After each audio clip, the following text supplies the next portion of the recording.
ਸਤਿਨਾਮ ਸ੍ਰੀ ਵਾਹਿਗੁਰੂ ਸਾਹਿਬ ਜੀ। ਕਬਿਤ ਹਿੰਸਾ ਨਾ ਹੈ ਗਾਰੇ ਪਰ ਦਰਬ ਨਾ ਹਿਰੇ, ਸਤ ਬਚਨ ਉਚਾਰੇ ਪੁੰਨ ਕਰੇ ਹੈ।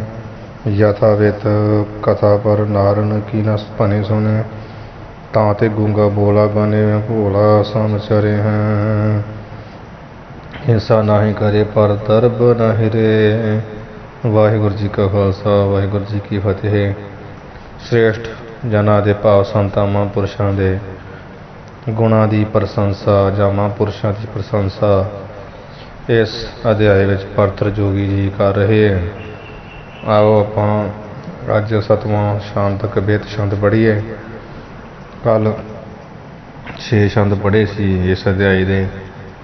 ਆਓ ਸੰਤਾਂ ਦੇ ਜੋ ਗੁਣ ਹੈ ਹੋਰ ਕਹਿ ਰਿਹਾ ਉਹ ਆਪਾਂ ਨੂੰ ਪੜ੍ਹਨਾ ਕਰੀ। ਕਬਿਤ ਹਿੰਸਾ ਨਾਹੀ ਕਰੇ ਪਰ ਦਰਬ ਨਾ ਹਿਰੇ। ਹਿੰਸਾ ਜਿਹੜੀ ਆ 3 ਪ੍ਰਕਾਰ ਦੀ ਹੁੰਦੀ ਆ, ਮਨ ਕਰਕੇ, ਬਾਣੀ ਕਰਕੇ, ਸਰੀਰ ਕਰਕੇ। ਜੇ ਉਹ 3 ਪ੍ਰਕਾਰ ਦੀ ਹਿੰਸਾ ਨਾਹੀ ਕਰੇ, ਹਿੰਸਾ ਨਹੀਂ ਕਰਦੇ, ਸੋ ਸੰਤ ਜਨ ਹਿੰਸਾ ਨਹੀਂ ਕਰਦੇ। ਪਰ ਦਰਬ ਨਾ ਹਿਰੇ, ਪਰਾਏ ਧਨ ਚੁਰਾਉਂਦੇ ਨਹੀਂ ਹਨ। ਹਿੰਸਾ ਨਾਹੀ ਭਾਵ ਮਨ ਕਰਕੇ ਕਿਸੇ ਦਾ ਬੁਰਾ ਨਹੀਂ ਮੰਗਦੇ, ਚਿੰਤਨ ਨਹੀਂ ਕਰਦੇ ਮਨ ਕਰਕੇ। ਬਾਣੀ ਬੋਲ ਕਰਕੇ, ਕੌੜਾ ਬਚਨ ਅਤੇ ਕਿਸੇ ਦਾ ਦਿਲ ਨਹੀਂ ਦਿਖਾਉਂਦੇ। ਬਾਣੀ ਕਰਕੇ ਕੌੜਾ ਬੋਲ ਕੇ ਕਿਸੇ ਦਾ ਦਿਲ ਨਹੀਂ ਦਿਖਾਉਂਦੇ। ਸਰੀਰ ਕਰਕੇ ਕਿਸੇ ਦਾ ਪ੍ਰਤੱਖ ਹੀ ਵਾਰ ਕਰਕੇ ਹਥਿਆਰ ਆਦਿ ਮਾਰ ਕੇ ਨਾਸ਼ ਨਹੀਂ ਕਰਦੇ।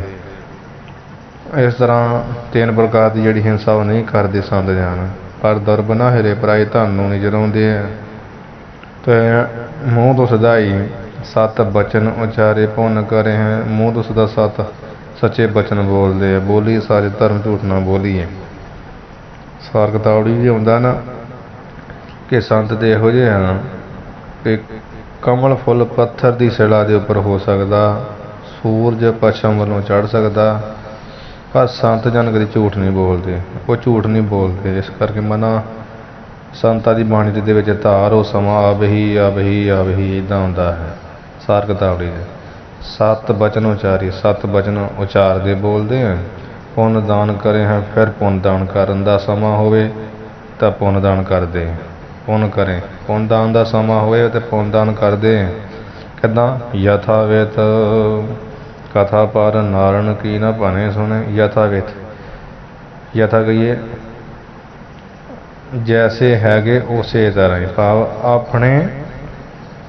ਆਪਣੀ ਵਿੱਤ ਜਾਣ ਕੇ, ਆਪਣੀ ਕਮਾਈ ਜਾਣ ਕੇ, ਆਪਣੀ ਤਾਕਤ ਜਾਣ ਕੇ, ਆਪਣੀ ਤਾਕਤ ਅਨੁਸਾਰ ਓਨਾ ਕੁ ਦਾਨ ਕਰਦੇ। ਯਥਾਵਿਤ ਜਿੰਨੇ ਕੁ ਮਤਲਬ ਜੋਗੇ ਆ ਨਾ, ਜਿੰਨਾ ਕੁ ਸਮਰੱਥਾ ਰੱਖਦੇ ਓਨਾ ਹੀ ਦਾਨ ਕਰਦੇ, ਵੱਧ ਨਹੀਂ ਕਰਦੇ। ਵੀ ਐਵੇਂ ਜਿੱਦਾਂ ਸਾਡੇ ਘਰ ਕਹਿੰਦੇ ਨਾ, ਦੇਹ ਵੇਖ ਕੇ ਇਸ਼ਨਾਨ ਕਰ, ਘਰ ਵੇਖ ਕੇ ਦਾਨ ਕਰ। ਯਥਾਵਿਤ ਆਪਣੀ ਰੁਚੀ ਅਨੁਸਾਰ ਆਪਣੀ ਤਾਕਤ ਨੂੰ ਵੱਧ ਕੇ ਦਾਨ ਪੁੰਨ ਨਹੀਂ ਕਰਦੇ। ਸਮਾਂ ਵੇਖ ਕੇ ਪੁੰਨ ਕਰਦੇ। ਜਦੋਂ ਕੁੰਭ ਦਾ ਗ੍ਰਹਿਣ ਆਦਿਕ ਦਾ ਮੇਲਾ ਹੁੰਦਾ, ਕੁਰੂਸ਼ੇਤਰ ਕੁੰਭ ਦਾ ਮੇਲਾ ਹੁੰਦਾ, ਤਰਵੈਣੀ ਪ੍ਰਯਾਗਰਾਜ ਆਦਿਕ ਦੇ, ਅਤੇ ਇਸ ਤਰ੍ਹਾਂ ਉਹ ਸੰਤ ਜਨ ਪੁੰਨ ਦਾਨ ਕਰਦੇ। ਹਾਂਜੀ। ਅਤੇ ਕਥਾ ਪਰ ਨਾਰਨ ਕੀ ਨਾ ਭਨੇ ਸੁਣੇ। ਪਰ ਕਈ ਪਰਾਇਆਂ ਦੀ, ਪਰ ਇਸਤਰੀਆਂ ਜਿਹੜੀਆਂ ਪਰ ਨਾਰਨ ਪਰਾਈਆਂ ਇਸਤਰੀਆਂ ਦੀ ਉਹ ਜਿਹੜੀ ਕਥਾ ਵਾ, ਜਿਵੇਂ ਲੋਕਾਂ ਨੂੰ ਆਦਤ ਸਾਡੇ ਵਰਗੇ ਕਾਮੀਆਂ ਨੂੰ ਪਰਾਈਆਂ ਇਸਤਰੀਆਂ ਦੀ ਉਹ ਕਥਾ ਨਾ ਦੇ ਭਣੇ ਕਈਏ ਕਹਿੰਦੇ ਆ, ਅਤੇ ਨਾ ਹੀ ਉਹ ਸੁਣੇ ਕਈਏ ਸੁਣਦੇ। ਪਰਾਇਆਂ ਇਸਤਰੀਆਂ ਦੀ ਕਥਾ ਸੁਣਦੇ ਨਹੀਂ, ਨਾ ਕਰਦੇ ਹੀ ਹੈ। ਕਿੱਦਾਂ ਰਹਿੰਦੇ ਆ? ਤਾਂ ਤੇ ਗੂੰਗਾ ਬੋਲਾ ਬਣੇ, ਤਾਂ ਤੇ ਕਹੀਏ ਉਸ ਵੱਲੋਂ, ਉਸ ਤੋਂ ਭਾਵ ਉਹ ਪਰਾਈਆਂ ਇਸਤਰੀਆਂ ਦੀ ਕਥਾ ਤੋਂ ਗੂੰਗੇ ਬੋਲੇ ਬਣੇ ਰਹਿੰਦੇ ਆ। ਗੂੰਗਾ ਬੋਲਾ ਗੂੰਗੇ ਬੋਲੇ ਬਣੇ ਰਹਿੰਦੇ ਆ। ਭੋਲਾ ਸਮਝਰੇ ਹੈ। ਭੋਲਾ ਨਾਮ ਸ਼ਿਵ ਜੀ ਦਾ, ਭਾਵ ਸ਼ਿਵ ਜੀ ਦੇ ਸਾਹਮਣੇ ਸਮਾਨ ਚਰੇ ਕੇ ਵਿਚਰਦੇ ਹੈ ਭੋਲੇ ਬਣ ਕੇ। ਸ਼ਿਵ ਜੀ ਨੇ ਭੋਲਾ ਤਾਂ ਨਹੀਂ ਹੈ, ਚਲੋ ਉਹਨਾਂ ਦੀ ਸ੍ਰੇਸ਼ਟ ਆਪਣਾ ਇਸ਼ਟ ਆ ਭਰਤਰੀ ਜੀ ਦਾ। ਜਦੋਂ ਲਿਖਿਆ ਵਿਰਾਗ ਸ਼ਤਕ, ਤਾਂ ਕਰਕੇ ਸ਼ਿਵ ਜੀ ਦਾ ਹੀ ਕਥਨ ਕਰਦੇ ਵੀ ਭੋਲਿਆਂ ਦੇ ਸਮਾਨ ਵਿਚਰਦੇ ਸ਼ਿਵ ਜੀ ਸਮਾਨ, ਜਾਂ ਆਪਣੇ ਵੱਲੋਂ ਅਰਥ ਲਾ ਲਓ ਭੋਲਿਆਂ ਸਮਾਨ, ਭਲੇ ਜਿਹੇ ਭੋਲੇ ਜਿਹੇ ਬਣ ਕੇ ਨਾ ਇਸ ਤਰ੍ਹਾਂ ਵਿਚਰਦੇ ਸੰਸਾਰ ਵਿੱਚ। माड़ी कथा करदे री ना सुनदे ही है। इस्त्रियां लिखदी तृष्णा को प्रवाह भंग गुरु विखे निमरंग। तृष्णा का जिहड़ा तेज चलदा प्रवाह है, जिहड़ी तृष्णा लगी रहिंदी भी होर कमाला होर खाला अगे अगे वधदी जांदी है, इस नूं उन्होंने भंग कहिए नाश कर लिया है। हाँ जी, तृष्णा के प्रवाह नूं नाश कर लिया है। तो गुरु विखे निमरंग, गुरु ना वड्डे दा जिहड़े अपने तो वड्डे आ उन्हां वड्डियां पुरुषां दे विच निमर अंग, निमरता का अंग रखते आ, निमरता का वरताव रखते, निमरता का पक्ष रखते आ वड्डे पुरुषां नाल निमरता का वरताव करते हैं। मित्र भाव सभे संग करे हरे हरे हैं। ते मित्र भाव सभे संग सारिया पुरुषां नाल सारे लोकां नाल मित्रां दे वांग मित्र भाव रखते हैं। ते ठीक है जी, मित्र भाव सभे संग करे हरे हरे हैं। मित्र भाव सारे नाल करे गई करते हैं, हरे हरे हैं। अते संसार की सारी जिहड़ी रचना वा ਉਹਦੇ ਵਿੱਚ ਹਰੇ ਕਹੀਏ परमेश्वर ਨੂੰ, पहले हर ਦਾ अर्थ ਲਾਉਣਾ हरे हरे हैं, ਭਾਵ परमेश्वर ਨੂੰ हरे कहिए ਵੇਖਦੇ है। ठीक जी है। मित्र भाव किदा रखते हरे हरे हैं, पहले हरे का अर्थ परमेश्वर, अब परमेश्वर ਨੂੰ हरे कहिए ਵੇਖ के ਰਹਿੰਦੇ है ते सारिਆਂ ਨੂੰ अपना मित्र जाणਦੇ है। ठीक है, मित्र भाव सारे नाल करते हैं क्योंकि हरे परमेश्वर नूं हरे कहिए वेखदे है। गायो सब ग्रंथन में संत ऐसे पंथन में, ऐसे इस तरह के रस्ते विच इस तरह के मार्ग विच भाव धर्म के मार्ग विच, संत का मार्ग धर्म की पौड़ी को वड भागी पाए, ऐसे रस्ते विच वो संत जन कहते चलते हैं। तो उन्हों का जोड़ा जस वड्याई महिमा गायो सब ग्रंथन में, सारे ग्रंथों में गाया भी संत बाई इदा के होंगे है। संत सहाई जी के पवजल तारणहार, गुरबाणी जी भी आता है। ठीक है जी। माघ मज्जन संग साधुआ धूड़ी करे स्नान, संता दी अंतर जामी पुरख बदाते सरदा मान की पूरे, नानक दास ऐस हुक्म मांगा मौका कर संतन की धूरे। इस तरह ਦੇ ਰਸਤੇ ਵਿੱਚ ਸੰਤ ਵਿਚਰਦੇ ਆ, ਜੋ ਪਰੋਧ ਦੱਸਿਆ ਇਸ ਤਰ੍ਹਾਂ ਸੁਭਾਅ ਵਾਲੇ ਹੈ। ਤੇ ਉਹਨਾਂ ਦਾ ਜਸ ਗਾਇਓ ਸਭ ਗ੍ਰੰਥਨ ਮੈਂ, ਸਾਰੇ ਗ੍ਰੰਥਾਂ ਵਿੱਚ ਜਸ ਗਾਇਆ ਹੈ। ਰਾਗ ਦੋਖ ਮੋਖ ਚਰੇ ਜੈਸੇ ਦਿਨ ਕਰੇ ਹੈ, ਦਿਨ ਕਰੇ ਪਾਠ ਇਕੱਠਾ ਕਰ ਲੈਣਾ, ਦਿਨ ਕਰੇ ਨਾਮ ਸੂਰਜ ਦਾ। ਫਿਰ ਉਹ ਐਸੇ ਜਿਹੜੇ ਗੁਣਾਂ ਵਾਲੇ ਸੰਤ ਹੁੰਦੇ ਆ, ਕਹਿੰਦੇ ਆ ਉਹ ਰਾਗ ਭਾਵ ਆਪਣਾ ਪ੍ਰੇਮ, ਦੋਖ ਦੂਜਿਆਂ ਜਿਹਨਾਂ ਨੂੰ ਆਪਾਂ ਆਪਣੇ ਨਹੀਂ ਮੰਨਦੇ ਪਰਾਏ ਮੰਨਦੇ ਉਹਨਾਂ ਨਾਲ ਦਵੈਖ ਈਰਖਾ। ਹਾਂਜੀ, ਰਾਗ ਦਵੈਸ਼ ਤੇ ਤੁੰਦ ਕਹਿੰਦੇ ਇਸ ਤਰ੍ਹਾਂ ਇਹ ਮੋਹ ਕਹੀਏ ਮੁਕਤ ਹੋ ਕੇ ਚਾਰੇ ਵਿਚਰਦੇ ਆ। ਜੈਸੇ ਦਿਨ ਕਰੇ ਹੈ, ਜਿਸ ਤਰ੍ਹਾਂ ਦਿਨ ਕਰੇ ਕਹਿੰਦੇ ਸੂਰਜ, ਸੂਰਜ ਵੇਖੋ ਵਿਚਰਦਾ ਹੈ ਕਿਵੇਂ, ਸੂਰਜ ਮਾੜੇ ਨੂੰ ਤਗੜੇ ਨੂੰ, ਉੱਚੇ ਨੂੰ ਵੱਡੇ ਨੂੰ, ਨੀਵੀਆਂ ਥਾਵਾਂ ਉੱਚੀਆਂ ਥਾਵਾਂ, ਗਰੀਬ ਨੂੰ ਅਨਾਥ ਨੂੰ ਸਾਰਿਆਂ ਨੂੰ ਵੇਖੋ ਰੋਸ਼ਨੀ ਦਿੰਦਾ, ਸਾਰੇ ਤੋਂ ਅਸਾਂਗੀ ਵੀ ਰਹਿੰਦਾ। ਇਸ ਤਰ੍ਹਾਂ ਮਹਾਂਪੁਰਸ਼ ਇਹ ਰਾਗ ਦੋਖ, ਰਾਗ ਦੇ ਦਵੈਸ਼ ਦੇ ਵਿੱਚੋਂ, ਰਾਗ ਦੇ ਦਵੈਸ਼ ਵਿੱਚੋਂ ਇਸ ਰੂਪ ਸੰਸਾਰ ਵਿੱਚੋਂ ਵਿਚਰਦਿਆਂ ਮੋਖ ਕਈ ਤਿਆਗ ਕਰਦਿਆਂ ਚਲੇ ਕਈ ਵਿਚਰਦੇ, ਮਤਲਬ ਐਸੇ ਸੰਸਾਰ ਵਿੱਚ ਰਹਿੰਦੇ ਵੀ ਉਹ ਸ਼ਾਂਤੀ ਨਾਲ ਵਿਚਰਦੇ ਆ। ਤੇ ਜਾਂ ਇੱਦਾਂ ਵੀ ਆ ਵੀ ਗਾਇਓ ਸਭ ਗ੍ਰੰਥਨ में संत ऐसे पंथन में,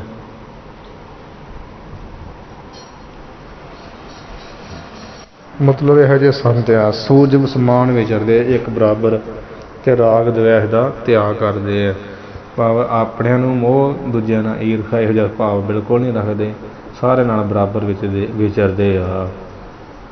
ਇਹ ਇੱਥੇ ਛੰਦ ਦੀ ਪਹਿਲੇ ਦੀ ਕਵਿਤਾ ਦੀ ਸਮਾਪਤੀ ਹੈ। ਕਬਿਤ ਪੌਣ ਪਾਤਰ ਪੈ ਪਵਿੱਤਰ ਭਿਖਿਆ ਅਨ ਆਖੈ, ਅਖੈ ਪਾਠ ਦੀ ਥਾਂ ਅਚੇ ਪਾਠ ਵੀ ਹੈ, ਅਤੇ ਅਖੈ ਦਾ ਅਰਥ ਵੀ ਖਾਂਦੇ ਆ, ਅਤੇ ਅਚੇ ਦਾ ਅਰਥ ਵੀ ਖਾਂਦੇ ਛਕਦੇ।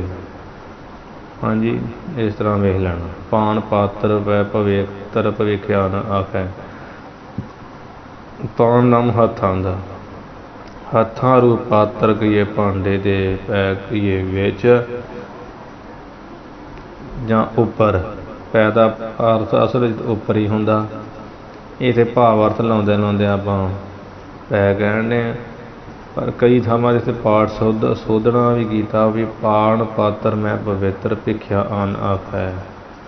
ਚਿੱਤਰ ਦੁਆਰੇ ਦੁਆਰੇ ਭਰਮੇ ਮੇਲੇ ਗਿਲੇ ਨਿਰਦੋਖ ਹੈ। ਇਸ ਕਰਕੇ ਪਾਣ ਪਾਤਰ ਮੈਂ ਪਾਠ ਜਿਹੜਾ ਉਹ ਇੰਨਾ ਸਹੀ ਨਹੀਂ ਆ। ਪਾਣ ਪਾਤਰ ਮੈਂ ਪਾਠ ਸ਼ੁੱਧ ਕਰ ਲਓ, ਉਹੀ ਸਹੀ ਹੈ। ਪਾਣ ਹੱਥਾਂ ਰੂਪੀ ਪਾਤਰ ਦੇ ਮੈਂ ਕਹੀਏ ਵਿੱਚ, ਪੈ ਦੀ ਥਾਂ ਮੈਂ ਪਾਠ ਕਰ ਲਓ। ਪਾਣ ਪਾਤਰ ਮੈਂ ਪਵਿੱਤਰ, ਹੱਥ ਰੂਪ ਕੀ ਆ? ਪਾਤਰ ਭਾਂਡਾ ਆ।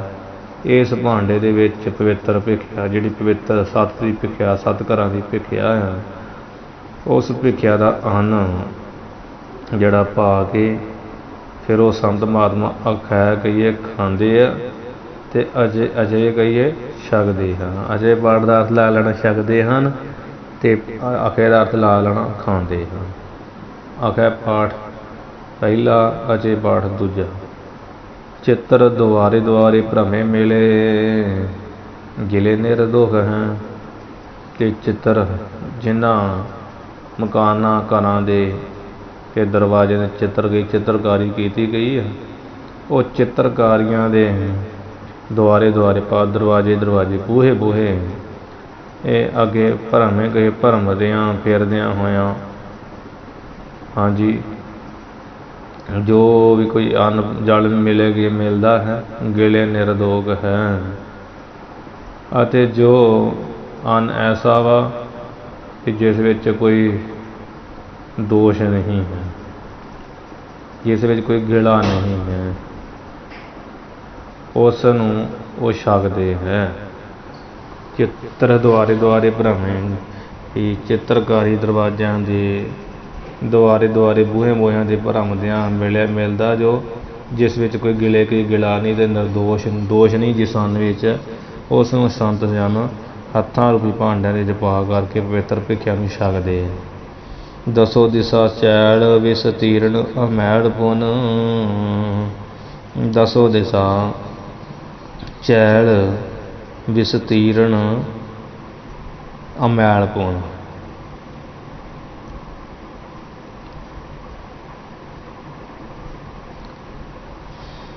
ਅੰਨ ਤੋਂ ਇਹੋ ਜਿਹਾ ਸਕਦੇ ਆ ਵੀ ਜਿਸ ਵਿੱਚ ਹਿੰਸਾ ਰੂਪੀ ਕੋਈ ਦੋਸ਼ ਨਹੀਂ ਹੈ, ਜੋ ਰਹਿਤ ਆ ਉਸ ਨੂੰ ਛਕਦੇ ਆ ਅੰਨ ਨੂੰ। ਜਿੱਥੇ ਕੋਈ ਹੱਕ ਦੀ ਕਮਾਈ ਤੋਂ ਬਿਨਾਂ, ਜਿੱਥੇ ਹੱਕ ਦੀ ਕਮਾਈ ਉੱਥੋਂ ਛਕਦੇ, ਜਿੱਥੇ ਹੱਕ ਦੀ ਕਮਾਈ ਨੇ ਉੱਥੋਂ ਨਹੀਂ ਛਕਦੇ। ਹਾਂਜੀ, ਫਿਰ ਵਿਸਤਾਰ ਪੂਰਵਕ ਜੋ ਦਸੋ ਦਿਸ਼ਾ ਹੈ, ਇਹੀ ਜਿਨ੍ਹਾਂ ਦੇ ਨਿਰਮਲੇ ਵਸਤਰ ਆ। ਠੀਕ ਹੈ ਜੀ। ਤਲਪ ਅਨੰਤਾ ਕੀ ਅਨੰਤ ਸੁਖ ਘੋਖ ਹੈ। ਇੱਥੇ ਘੋਖ ਪਾਠ ਕਰਨਾ, ਕਈ ਥਾਂ 'ਤੇ ਓਖ ਪਾਠ ਲਿਖਿਆ, ਓਖ ਪਾਠ ਨਹੀਂ ਘੋਖ ਪਾਠ ਹੈ। ਘੋਖ ਦਾ ਅਰਥ ਹੁੰਦਾ ਮੰਦਰ ਜਾਂ ਬਸਤੀ ਜਾਂ ਘਰ ਕਹਿ ਲਓ, ਇੱਦਾਂ ਸਮਝ ਲਓ ਵੀ ਅਨੰਤਾ ਕੀ ਅਨੰਤ ਸੁਖ ਘੋਖ ਹੈ, ਜੋ ਅਨੇਕ ਸੁੱਖਾਂ ਦਾ ਮੰਦਰ ਪ੍ਰਿਥਵੀ ਆ। ਉਹ ਪ੍ਰਿਥਵੀ ਜਿਹੜੀ ਸੇਜਾ ਹੈ ਜਿੰਨਾ ਹੈ। ਠੀਕ ਹੈ ਜੀ, ਉਹ ਵੀ ਨਾ ਸਮਝਣਾ। ਦਸੋ ਦਿਸ਼ਾ ਚੈਲ ਵਿਸਤੀਰਨ ਅਮੈਲ ਪੁਨ। ਇਹ ਵੱਡੇ ਵਿਸਤੀਰਨ ਕਈ ਵਿਸਥਾਰ ਵਾਲੀਆਂ ਕੀ ਆ? ਦਸੋ ਦਿਸ਼ਾਵਾਂ ਜਿਹੜੀਆਂ, ਇਹ ਦਸੋ ਦਿਸ਼ਾਵਾਂ ਹੀ ਉਹਨਾਂ ਦੇ ਚੈਲ ਕਈ ਕੱਪੜੇ ਆ ਕਿਹੋ ਜਿਹੇ? ਮੈਲ ਤੋਂ ਰਹਿਤ ਪਵਿੱਤਰ ਉੱਜਲ। ਇਹੀ ਉਹ ਸੰਤਾਂ ਮਹਾਤਮਾ ਦੇ ਵੱਡੇ ਵਿਸਥਾਰ ਵਾਲੇ ਦਸੋ ਦਿਸ਼ਾ ਹੀ ਉੱਜਲ ਵਸਤਰ ਆ। ਭਾਵ ਨੰਗ ਮਨੰਗੇ ਮਹਾਂਪੁਰਸ਼ ਰਹਿੰਦੇ ਆ। ਦਸਾਂ ਦਿਸ਼ਾ ਨੂੰ ਹੀ ਉਹਨਾਂ ਨੇ ਚੈਲ ਕੇ ਕੱਪੜੇ ਬਣਾਇਆ ਹੋਇਆ। ਪੁਨः ਫੇਰ ਤਲਪ ਅਨੰਤਾ ਕੀ ਅਨੰਤ ਸੁਖ ਘੋਖ ਹੈ। ਤਲਪ ਸੇਜਾ ਜਿਹੜੀ ਆ ਅਨੰਤਾ ਕੀ, ਭਾਵ ਸੇਜਾ ਦੀ ਧਰਤੀ ਆ, ਧਰਤੀ ਦੀ ਤਲਪ ਗਈ ਸੇਜਾ ਆ। ਅਨੰਤਾ ਕੀ ਨਾ, ਅਨੰਤਾ ਨਾਮ ਧਰਤੀ ਦਾ, ਭਾਵ ਅਨੰਤਾ ਦੀ ਉਹਨਾਂ ਦੀ ਤਲਪ ਸੇਜਾ ਹੈ। ਜੋ ਅਨੰਤ ਸੁਖ ਘੋਖ ਹੈ। ਜੋ ਅਨੰਤ ਗਈ ਬੇਅੰਤੀ ਸੁੱਖਾਂ ਦੀ ਔਖ ਘੋਖ ਗਈ ਏ ਮੰਦਰ ਆ, ਜੋ ਸੁੱਖਾਂ ਦਾ ਮੰਦਰ ਆ, ਬੇਅੰਤ ਸੁੱਖਾਂ ਦਾ ਮੰਦਰ ਹੈ, ਬੇਅੰਤ ਸੁੱਖਾਂ ਦੀ ਬਸਤੀ ਹੈ। ਠੀਕ ਹੈ ਜੀ। ਬੇਅੰਤ ਸੁੱਖ ਪ੍ਰਗਟ ਕਰਨ ਵਾਲੀ ਧਰਤੀ ਹੀ ਉਹਨਾਂ ਦੀ ਸੇਜਾ ਹੈ, ਜੋ ਸੁੱਖਾਂ ਦਾ ਮੰਦਰ ਹੀ ਆ। ਘੋਖ ਦਾ ਅਰਥ ਲਾਉਣਾ ਮੰਦਰ ਜਾਂ ਬਸਤੀ, ਅਨੰਤ ਦਾ ਅਰਥ ਅਨੰਤ ਤੇ ਅਨੰਤਾ ਦਾ ਅਰਥ ਧਰਤੀ ਤੇ ਤਰਪ ਦਾ ਅਰਥ ਸੇਜਾ। ਕਰਮਾਂ ਕੋ ਮੂਲਾ ਮੂਲ ਅਵਿਦਿਆ ਨਿਰਮੂਲ ਜਾ ਕੀ। ਮੂਲਾ ਮੂਲ ਦੇ ਵਿੱਚੋਂ ਸੰਧੀਕਰਨ ਬਣ ਕੇ ਬਣਨਾ ਵਾ ਮੂਲ ਤੇ ਅਮੂਲ। ਠੀਕ ਹੈ ਜੀ। ਮੂਲ ਹੁੰਦਾ ਮੁੱਢ ਤੇ ਅਮੂਲ ਹੁੰਦਾ ਮੁੱਢ ਤੋਂ ਰਹਿਤ। ਨਿਰਮੂਲ ਵੀ ਹੁੰਦਾ ਮੁੱਢ ਤੋਂ ਰਹਿਤ। ਇਸ ਤਰ੍ਹਾਂ ਕਰਮਾਂ ਕੋ ਮੂਲ ਅਮੂਲ ਕਹਿੰਦੇ ਜੋ ਕਰਮਾਂ ਦਾ ਤੇ ਮੂਲ ਕਹੀਏ ਮੁੱਢ ਕਾਰਨ ਹੀ ਆ, ਉਹ ਕੀ ਆ? ਅਵਿਦਿਆ। ਜੋ ਕਰਮਾਂ ਦਾ ਮੂਲ ਮੁੱਢ ਕਾਰਨ ਰੂਪ ਅਵਿਦਿਆ ਹੈ। ਅਵਿਦਿਆ ਜਿਨ੍ਹਾਂ ਦੀ ਅਰਥ ਵਾਸਤੇ ਲਾਉਣਾ ਅਮੂਲ ਜਿਹੜਾ ਪਾਠ ਨਾ ਉਹਨੂੰ ਕਰਨਾ। ਕਰਮਾਂ ਦਾ ਜੋ ਮੂਲ ਆ ਮੁੱਢ ਆ ਤੇ ਉਹ ਮੁੱਢ ਜਿਨ੍ਹਾਂ ਦਾ ਕਹਿੰਦੇ ਉਹ ਕੀ ਮੁੱਢ ਕੀ ਅਵਿਦਿਆ। ਅਵਿਦਿਆ ਰੂਪੀ ਮੁੱਢ ਅਮੂਲ ਕਹੀਏ ਨਾਸ ਹੋ ਗਿਆ ਹੈ। ਜਿਨ੍ਹਾਂ ਮਹਾਂਪੁਰਸ਼ਾਂ ਨੇ ਕਰਮਾਂ ਦਾ ਜੋ ਮੁੱਢ ਅਵਿਦਿਆ ਉਸ ਨੂੰ ਅਮੂਲ ਕਹੀਏ ਨਾਸ ਕਰ ਲਿਆ ਤੇ ਅਨਿਰਮੂਲ ਜਾ ਕੇ ਜਿਨ੍ਹਾਂ ਦੀ ਵੀ ਮੁੱਢ ਤੋਂ ਰਹਿਤ ਜਾਂ ਕੀ ਤੇ ਜਿਨ੍ਹਾਂ ਦੀ ਮੁੱਢ ਤੋਂ ਰਹਿਤ ਭਾਵ ਅਵਿਦਿਆ ਨਿਰਮੂਲ ਹੋ ਗਈ ਆ। ਹਾਂਜੀ। ਨਿਰਮੂਲ ਕਹੀਏ ਵਿਸ਼ੇਸ਼ ਕਰਕੇ ਮੁੱਢ ਤੋਂ ਰਹਿਤ ਹੋ ਗਈ ਜਿਨ੍ਹਾਂ ਦੀ ਅਵਿਦਿਆ ਭਾਵ ਨਾਸ ਹੀ ਹੋ ਗਈ ਆ। ਦੀਨਤਾ ਨਿਵਾਰੀ ਸਾਰੀ ਸਵੈਤਮ ਸੰਤੋਖ ਹੈ। ਤੇ ਉਹਨਾਂ ਮਹਾਂਪੁਰਸ਼ਾਂ ਨੇ ਜਿਹੜੀ ਸਾਰੀ ਦੀਨਤਾਈ ਆ ਅਧੀਨਤਾਈ ਆ ਗਰੀਬਪੁਣਾ ਦੀਨਤਾਈ ਕਿਹਦੇ ਅਧੀਨ ਹੋਣਾ, ਉਹਨਾਂ ਦੀ ਸਾਰੀ ਦੀਨਤਾਈ ਨਿਵਾਰੀ ਗਈ ਹੈ, ਦੂਰ ਉਹਨਾਂ ਕਰ ਲਈ ਹੈ। ਉਹਨਾਂ ਸਾਰੀ ਦੀਨਤਾਈ ਦੂਰ ਕਰ ਲਈ ਅਤੇ ਸਵੈਤਮ ਸਵੈ ਆਤਮ ਕੰਨਾਂ ਵਿੱਚੋਂ ਬਣ ਗਿਆ ਐੜਾ ਤੇ ਬਣ ਗਿਆ ਸਵੈ ਆਤਮ, ਜਾਂ ਜਿਹੜੇ ਮੁਕਤੀ ਅੱਖਰੋਂ ਦੇ ਵਿੱਚ ਐੜਾ ਨਿਕਲਦਾ ਤੇ ਕੰਨਾ ਉੱਦਾਂ ਰਹਿ ਗਿਆ ਬਣ ਗਿਆ ਸਵੈ ਆਤਮ। ਤੇ ਉਹ ਆਪਣੇ ਸਵੈ ਆਤਮ ਸਵੈ ਆਪਣੇ ਆਤਮ ਨਾਮ ਆਤਮ ਉਹ ਆਪਣੇ ਆਤਮਾ ਵਿੱਚ ਸੰਤੋਖੀ ਰਹਿੰਦੇ ਹੈ। ਆਤਮਾ ਦੇ ਆਨੰਦ ਵਿੱਚ ਨਾ ਸੰਤੋਖੀ ਬਣਿਆ ਰਹਿੰਦੇ ਹੈ। ਉਹ ਮਹਾਂਪੁਰਸ਼ ਵੀ ਸਾਰੇ ਕਰਮਾਂ ਦਾ ਜੋ ਕਾਰਨ ਰੂਪ ਆ ਉਹ ਕੀ ਆ? ਮੂਲਾ। ਸਾਰੇ ਕਰਮਾਂ ਦਾ ਜੋ ਕਾਰਨ ਹੈ ਉਹ ਕੀ ਆ? ਅਵਿਦਿਆ। ਅਵਿਦਿਆ ਜਿਨ੍ਹਾਂ ਦੀ ਅਮੂਲ ਕਹੀਏ ਮੁੱਢ ਤੋਂ ਰਹਿਤ ਹੋ ਗਈ ਹੈ ਤੇ ਨਿਰਮੂਲ ਕਹੀਏ ਨਾਸ ਹੋ ਗਈ। ਜਿਨ੍ਹਾਂ ਦੀ ਅਵਿਦਿਆ ਭਾਵ ਜਿਨ੍ਹਾਂ ਦੀ ਨਾਸ ਹੋ ਗਈ ਖਤਮ ਹੋ ਗਈ ਆ, ਉਹਨਾਂ ਦੀ ਸਾਰੀ ਦੀਨਤਾਈ ਨਿਵਾਰੀ ਗਈ ਆ ਤੇ ਸਵੈ ਆਤਮ ਸੰਤੋਖ ਹੈ। ਉਹਨਾਂ ਨੂੰ ਆਪਣੇ ਆਤਮਾ ਦੇ ਵਿੱਚ ਹੀ ਭਾਵ ਆਤਮਾ ਦੇ ਆਨੰਦ ਵਿੱਚ ਹੀ ਸੰਤੋਖ ਹੋਇਆ ਰਹਿੰਦਾ ਹੈ। ਸੰਤੋਖੀ ਹੋ ਰਹੇ ਮਹਾਂਪੁਰਸ਼ ਤੇ ਭੇਦਾ ਭੇਦ ਬ੍ਰਹਮ ਭਾਗੋ ਬ੍ਰਹਮ ਵਿੱਤ ਬੀਤ ਰਾਗੋ। ਭ੍ਰਮ ਭੇਦਾ ਭੇਦ ਪਾਠ ਇਕੱਠਾ ਹੀ ਆਪਾਂ ਭੇਦ ਤੇ ਅਭੇਦ। ਭੇਦ ਤੇ ਅਭੇਦ ਭਾਵ 5 ਪ੍ਰਕਾਰ ਦਾ ਜਿਹੜਾ ਭਰਮ ਆ। ਹਾਂਜੀ। ਭੇਦ ਅਭੇਦ ਰੂਪੀ ਜਿਹੜਾ ਭਰਮ ਆ ਭਾਗੋ ਕਹੀਏ ਉਹਦਾ ਭਾਗ ਗਿਆ ਨਾਸ ਹੋ ਗਏ ਭੱਜ ਗਿਆ। ਭੇਦ ਭਰਮ ਇੱਦਾਂ ਲਾ ਲਓ ਕਿ ਜੀਵ ਵੱਖਰਾ ਆ ਈਸ਼ ਵੱਖਰਾ, ਇਹ ਭੇਦ ਆ ਜਿਹੜਾ ਵੱਖਰਾ ਵੱਖਰਾ ਵੇਖਣਾ। ਅਭੇਦ ਜਿਹੜਾ ਇਕੱਠਾ ਹੀ ਵੇਖਣਾ ਕਿ ਆਤਮਾ ਅਤੇ ਸਰੀਰ ਨੂੰ ਇੱਕ ਕਰਕੇ ਜਾਣਨਾ। ਮਨ ਬੁੱਧ ਚਿੱਤ ਅਹੰਕਾਰ ਤਿੰਨੇ ਸਰੀਰਾਂ ਦੇ ਆਤਮਾ ਨੂੰ ਇੱਕ ਕਰਕੇ ਜਾਣਨਾ। ਸਰੀਰ ਨੂੰ ਹੀ ਆਤਮਾ ਮੰਨਣਾ, ਆਤਮਾ ਨੂੰ ਹੀ ਸਰੀਰ ਮੰਨਣਾ, ਇਹ ਅਭੇਦ ਗਿਆਨ ਆ। ਠੀਕ ਹੈ ਜੀ। ਇਹ ਹੈ ਤਾਂ ਅਭੇਦ ਗਿਆਨ ਭਾਵ ਇਹ ਅਸ਼ੁੱਧ ਅਭੇਦ ਗਿਆਨ ਨਹੀਂ, ਭਰਮ ਦਾ ਅਭੇਦ ਗਿਆਨ ਹੈ। ਕਹਿੰਦੇ ਉਹਨਾਂ ਦਾ ਭੇਦ ਅਤੇ ਅਭੇਦ ਰੂਪ ਜੋ 5 ਤਰ੍ਹਾਂ ਦਾ ਭਰਮ ਆ ਉਹ ਭਾਗੋ ਕੇ ਭੱਜ ਗਿਆ ਨਾਸ ਹੋ ਗਿਆ। ਬ੍ਰਹਮ ਵਿੱਤ ਬੀਤ ਰਾਗੋ ਅਤੇ ਬ੍ਰਹਮ ਰੂਪ ਨੂੰ ਵਿੱਤ ਕਹੀਏ ਜਾਣ ਕਰਕੇ ਜਿਹੜਾ ਸੰਸਾਰ ਦਾ ਰਾਗੋ ਕਹੀਏ ਪ੍ਰੇਮ ਉਹਨਾਂ ਦਾ ਬੀਤ ਗਿਆ ਹੈ। ਆ ਸੰਸਾਰ ਦੇ ਰਾਗ ਤੋਂ ਬੀਤ ਚੁੱਕੇ। ਰਾਗ ਨਾਮ ਪ੍ਰੇਮ ਦਾ ਸੰਸਾਰ ਦੇ ਬ੍ਰਹਮ ਵਿੱਤ ਬ੍ਰਹਮ ਨੂੰ ਵਿੱਤ ਕਹੀ ਜਾਣਨ ਵਾਲੇ ਹੋ ਕਰਕੇ ਇਹਨਾਂ ਦਾ ਜਿਹੜਾ ਸੰਸਾਰੀ ਰਾਗ ਪ੍ਰੇਮ ਹੈ ਉਹ ਬੀਤ ਗਿਆ। ਤੇ ਧਰਤੀ ਪਰ ਵੈਰਾਗ ਉਹਨਾਂ ਨੂੰ ਹੋ ਗਿਆ।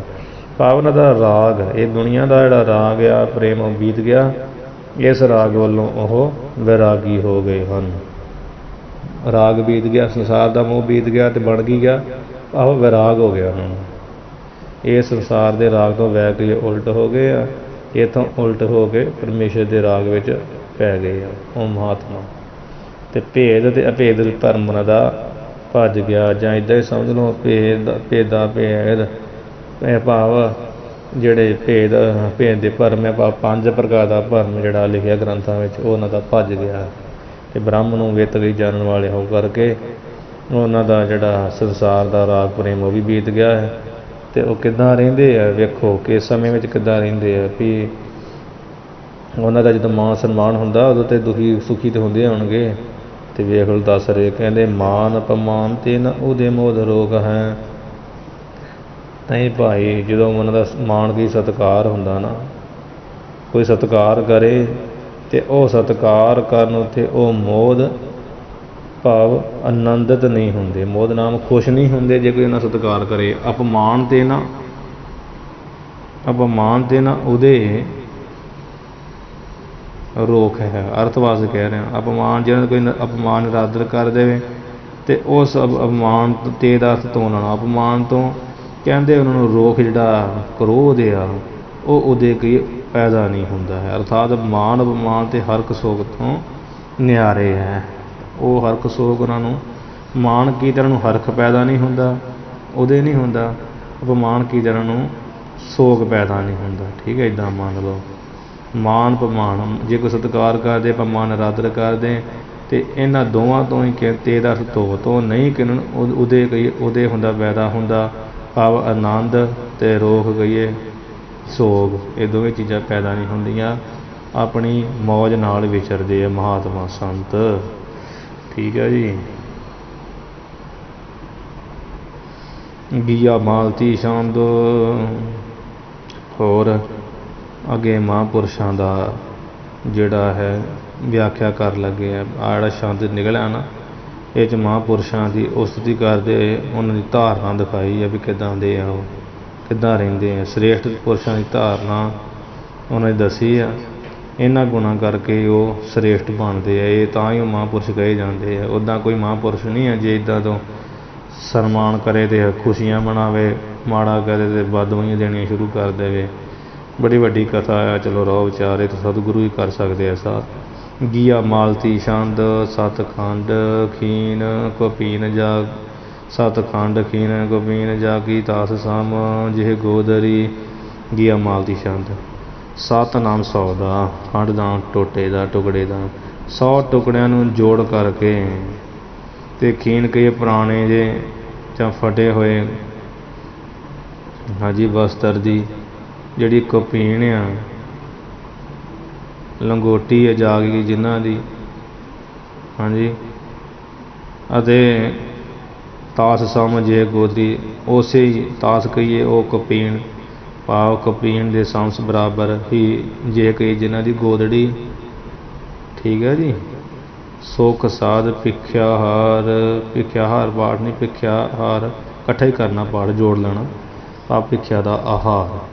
ਸੁਖ ਸਾਧ ਭਿਖਿਆ ਹਾਰ, ਸੇਜਾ ਦਾਨ ਸੇਜਾ ਬਨ ਮਸਾਨੇ ਜਿਰਦਰੀ।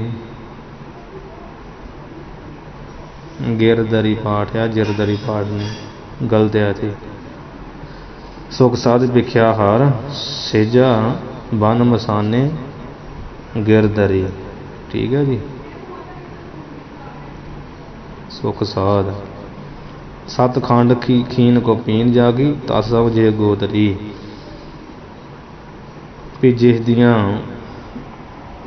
ਜਾ ਕੇ ਕਹੀਏ ਜਿਸ ਦੀਆਂ, ਹਾਂਜੀ, 100 ਲੀਰਾਂ ਨਾਲ ਪੁਰਾਣੀਆਂ ਗੰਢ ਕੇ ਕਪੀਨ ਬਣਾਈ ਹੋਈ ਆ, ਬਣਾਈ ਹੋਈ ਪਾਈ ਫਿਰਦਾ ਮਹਾਂਪੁਰਸ਼ ਜਿਹੜਾ। ਅਤੇ ਇਹ ਇਸ ਦੇ ਤਾਸ ਕੀ ਇਸੇ ਕਪੀਨ ਦੇ ਸਮਾਨ ਹੀ ਜਿਸ ਦੀ ਪੁਰਾਣੇ ਲੀਰਾਂ ਗੰਢ ਕੇ ਜਿਹੜੀ ਗੋਦੜੀ ਉਹ ਬਣਾਈ ਹੋਈ ਆ। ਹਾਂਜੀ। 700 ਖੰਡ ਟੋਟੇ, ਖੀਨ ਨਾਮ ਹੁੰਦਾ ਵਾ ਪੁਰਾਣੀ ਦਾ, ਕਮਜ਼ੋਰ ਦਾ। ਪਰ 100 ਟੋਟੇ ਦੀ ਪੁਰਾਣੀ ਜੀ ਕਿਵੇਂ ਕਮਜ਼ੋਰ ਜਿਹੀ ਕਪੀਨ ਬਣਾਈ ਹੋਈ ਹੈ ਜਾ ਕੇ ਜਿਸ ਮਹਾਂਪੁਰਸ਼ ਦੀ ਤੇ ਤਾਸਮ ਫਿਰ ਉਸ ਕਪੀਨ ਸਮਾਨ ਜਿਸ ਦੀ ਗੋਦੜੀ ਹੈ, ਭਾਵੇਂ ਉਹ ਵੀ ਟਾਕਿਆਂ ਲੀਰਾਂ ਦੀ ਬਣੀ ਹੋਈ ਆ। ਸੁੱਖ ਸਾਧ ਭਿਖਿਆ ਆਹਾਰ,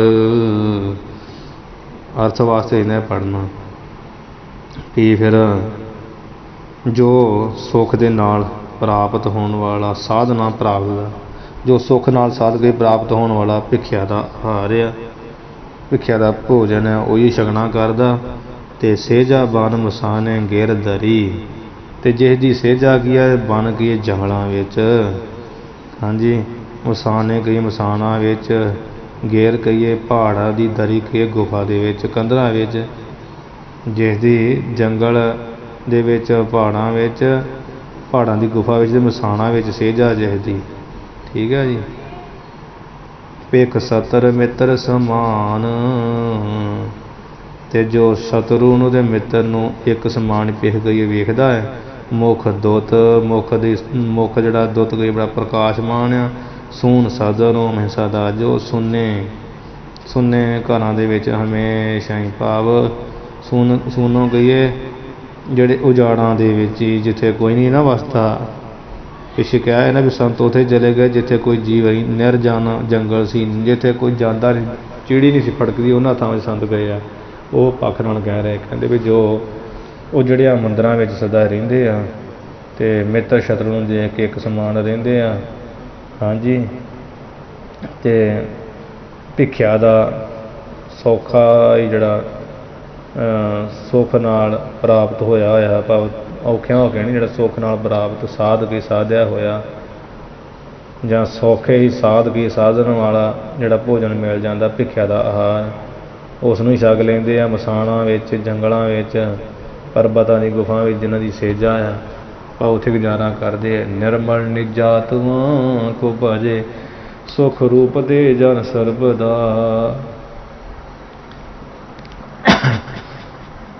ਫਿਰ ਸਾਰੇ ਕਰਤੱਬਾਂ ਰੂਪੀ ਮਲ ਤੋਂ ਰਹਿਤ ਸੁਖ ਰੂਪ ਜੋ ਆਪਣਾ ਆਤਮਾ ਸਰੂਪ ਹੈ, ਉਸ ਦਾ ਅਭਿਆਸ ਤੇ ਪੁਰਸ਼ ਸਦਾ ਹੀ ਕਾਲ ਕਰਦਾ।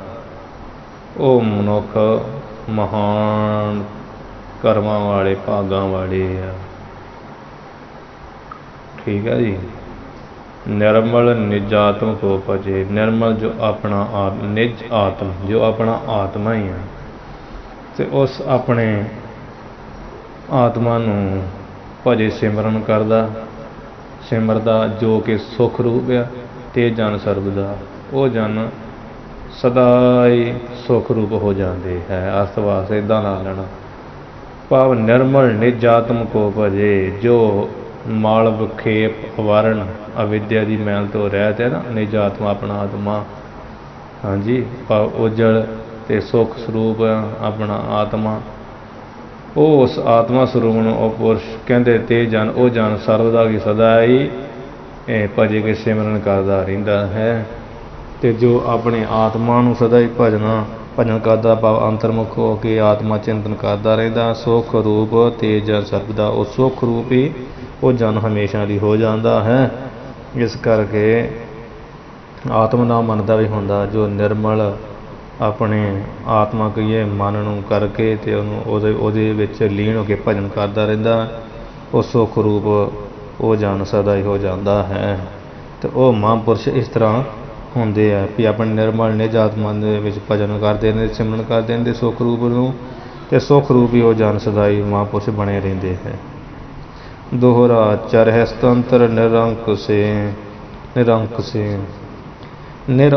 ਸੇ, ਭਾਵ ਨਿਰੰਕ ਸੇ ਹੁੰਦਾ ਦੰਡ ਤੋਂ ਰਹਿਤ, ਅੰਕ ਸਨਾਮ ਦੰਡ ਦਾ ਤੇ ਨਿਰਨਾਮ ਰਹਿਤ ਦਾ, ਹਾਂਜੀ। ਤੇ ਇਹ 4 ਤਰ੍ਹਾਂ ਦੇ ਦੰਡ ਮੰਨੇ ਗਏ। ਇੱਕ ਰਾਜ ਦੰਡ ਆ, ਇੱਕ ਦੇਵ ਦੰਡ ਆ, ਇੱਕ ਪਿਤਰੀ ਦੰਡ ਆ, ਇੱਕ ਰਿਖੀ ਦੰਡ ਆ, ਵੀ ਇਹਨਾਂ ਵੱਲੋਂ ਸਜ਼ਾ ਦਿੱਤੀ ਜਾਂਦੀ ਹੈ। ਨਿਰਅੰਕੁਸ਼, ਇਹ ਕਿੱਦਾਂ 4 ਤਰ੍ਹਾਂ ਪ੍ਰਕਾਰ ਜਿਹੜੇ ਦੰਡ ਆ, ਜਿਹੜਾ ਰਾਜ ਦੰਡ ਕਿੱਦਾਂ ਉਤਰਦਾ, ਜਦੋਂ ਮਾਮਲਾ ਤੇ ਜਾਂ ਜੁਰਮਾਨਾ ਸਾਡੀ ਚੜ੍ਹ ਜਾਵੇ, ਜੇ ਨਾ ਤਾਰੀ ਤਾਂ ਰਾਜ ਦੰਡ ਲੱਗ ਜਾਂਦਾ, ਜੇ ਲਾ ਦਈਏ ਜੁਰਮਾਨਾ ਦੇ ਮਾਮਲਾ ਸਮੇਂ ਨਾਲ ਤਾਰੀ ਜਾਈਏ ਤੇ ਉਹ ਦੇਣ ਤੋਂ ਮਾਮਲਾ ਜੁਰਮਾਨਾ ਦੇਣ ਤੋਂ ਇਹ ਰਾਜ ਦੰਡ ਉਤਰਦਾ, ਰਾਜੇ ਦਾ ਦੰਡ ਫਿਰ ਨਹੀਂ ਲੱਗਦਾ।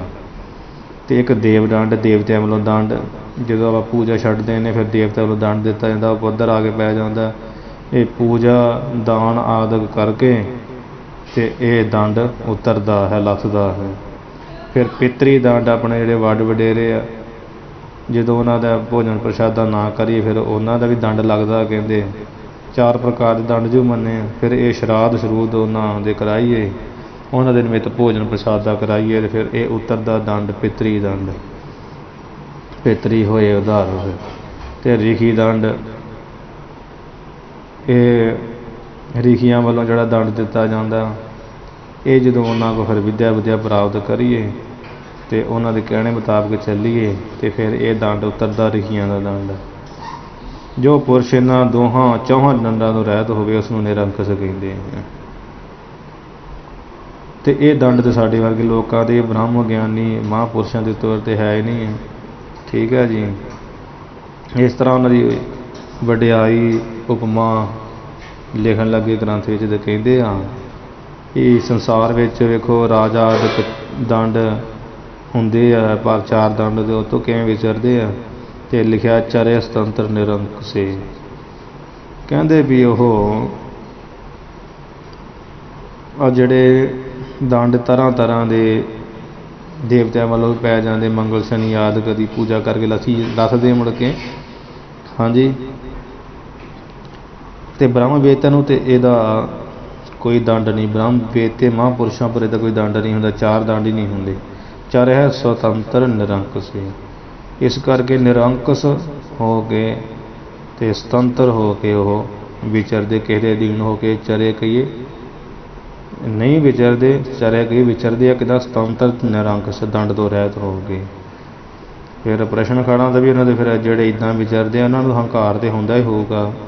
ਕਹਿੰਦੇ ਨਹੀਂ, ਸਾ ਪਰਮਾਦ ਮਦ ਨਸ਼ਟ।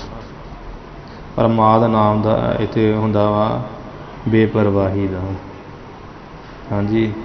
ਕਹਿੰਦੇ ਬੇਪਰਵਾਹੀ ਨਹੀਂ ਭਾਈ, ਉਹ ਇੱਦਾਂ ਹੰਕਾਰ ਨਹੀਂ ਉਹਨਾਂ ਨੂੰ ਹੁੰਦਾ। ਬੇਪਰਵਾਹੀ ਤੇ ਮਦ ਹੰਕਾਰ ਤੇ ਉਹਨਾਂ ਦਾ ਜਮਾਂ ਹੀ ਨਸ਼ਟ ਹੀ ਹੋਇਆ ਹੁੰਦਾ। ਤੇ ਪਰਮਾਦ ਦਾ ਅਰਥ ਅਗਿਆਨ ਹੀ ਕਰਦੇ। ਕਹਿੰਦੇ ਨਾ ਵੀ ਅਗਿਆਨ ਕਰਕੇ ਹੰਕਾਰ ਆ, ਪਰ ਅਤੇ ਉਹਨਾਂ ਦਾ ਜਿਹੜਾ ਅਗਿਆਨ ਦੇ ਸਹਿਤ ਹੀ ਹੰਕਾਰ ਜਿਹੜਾ ਨਸ਼ਟ ਹੋਇਆ।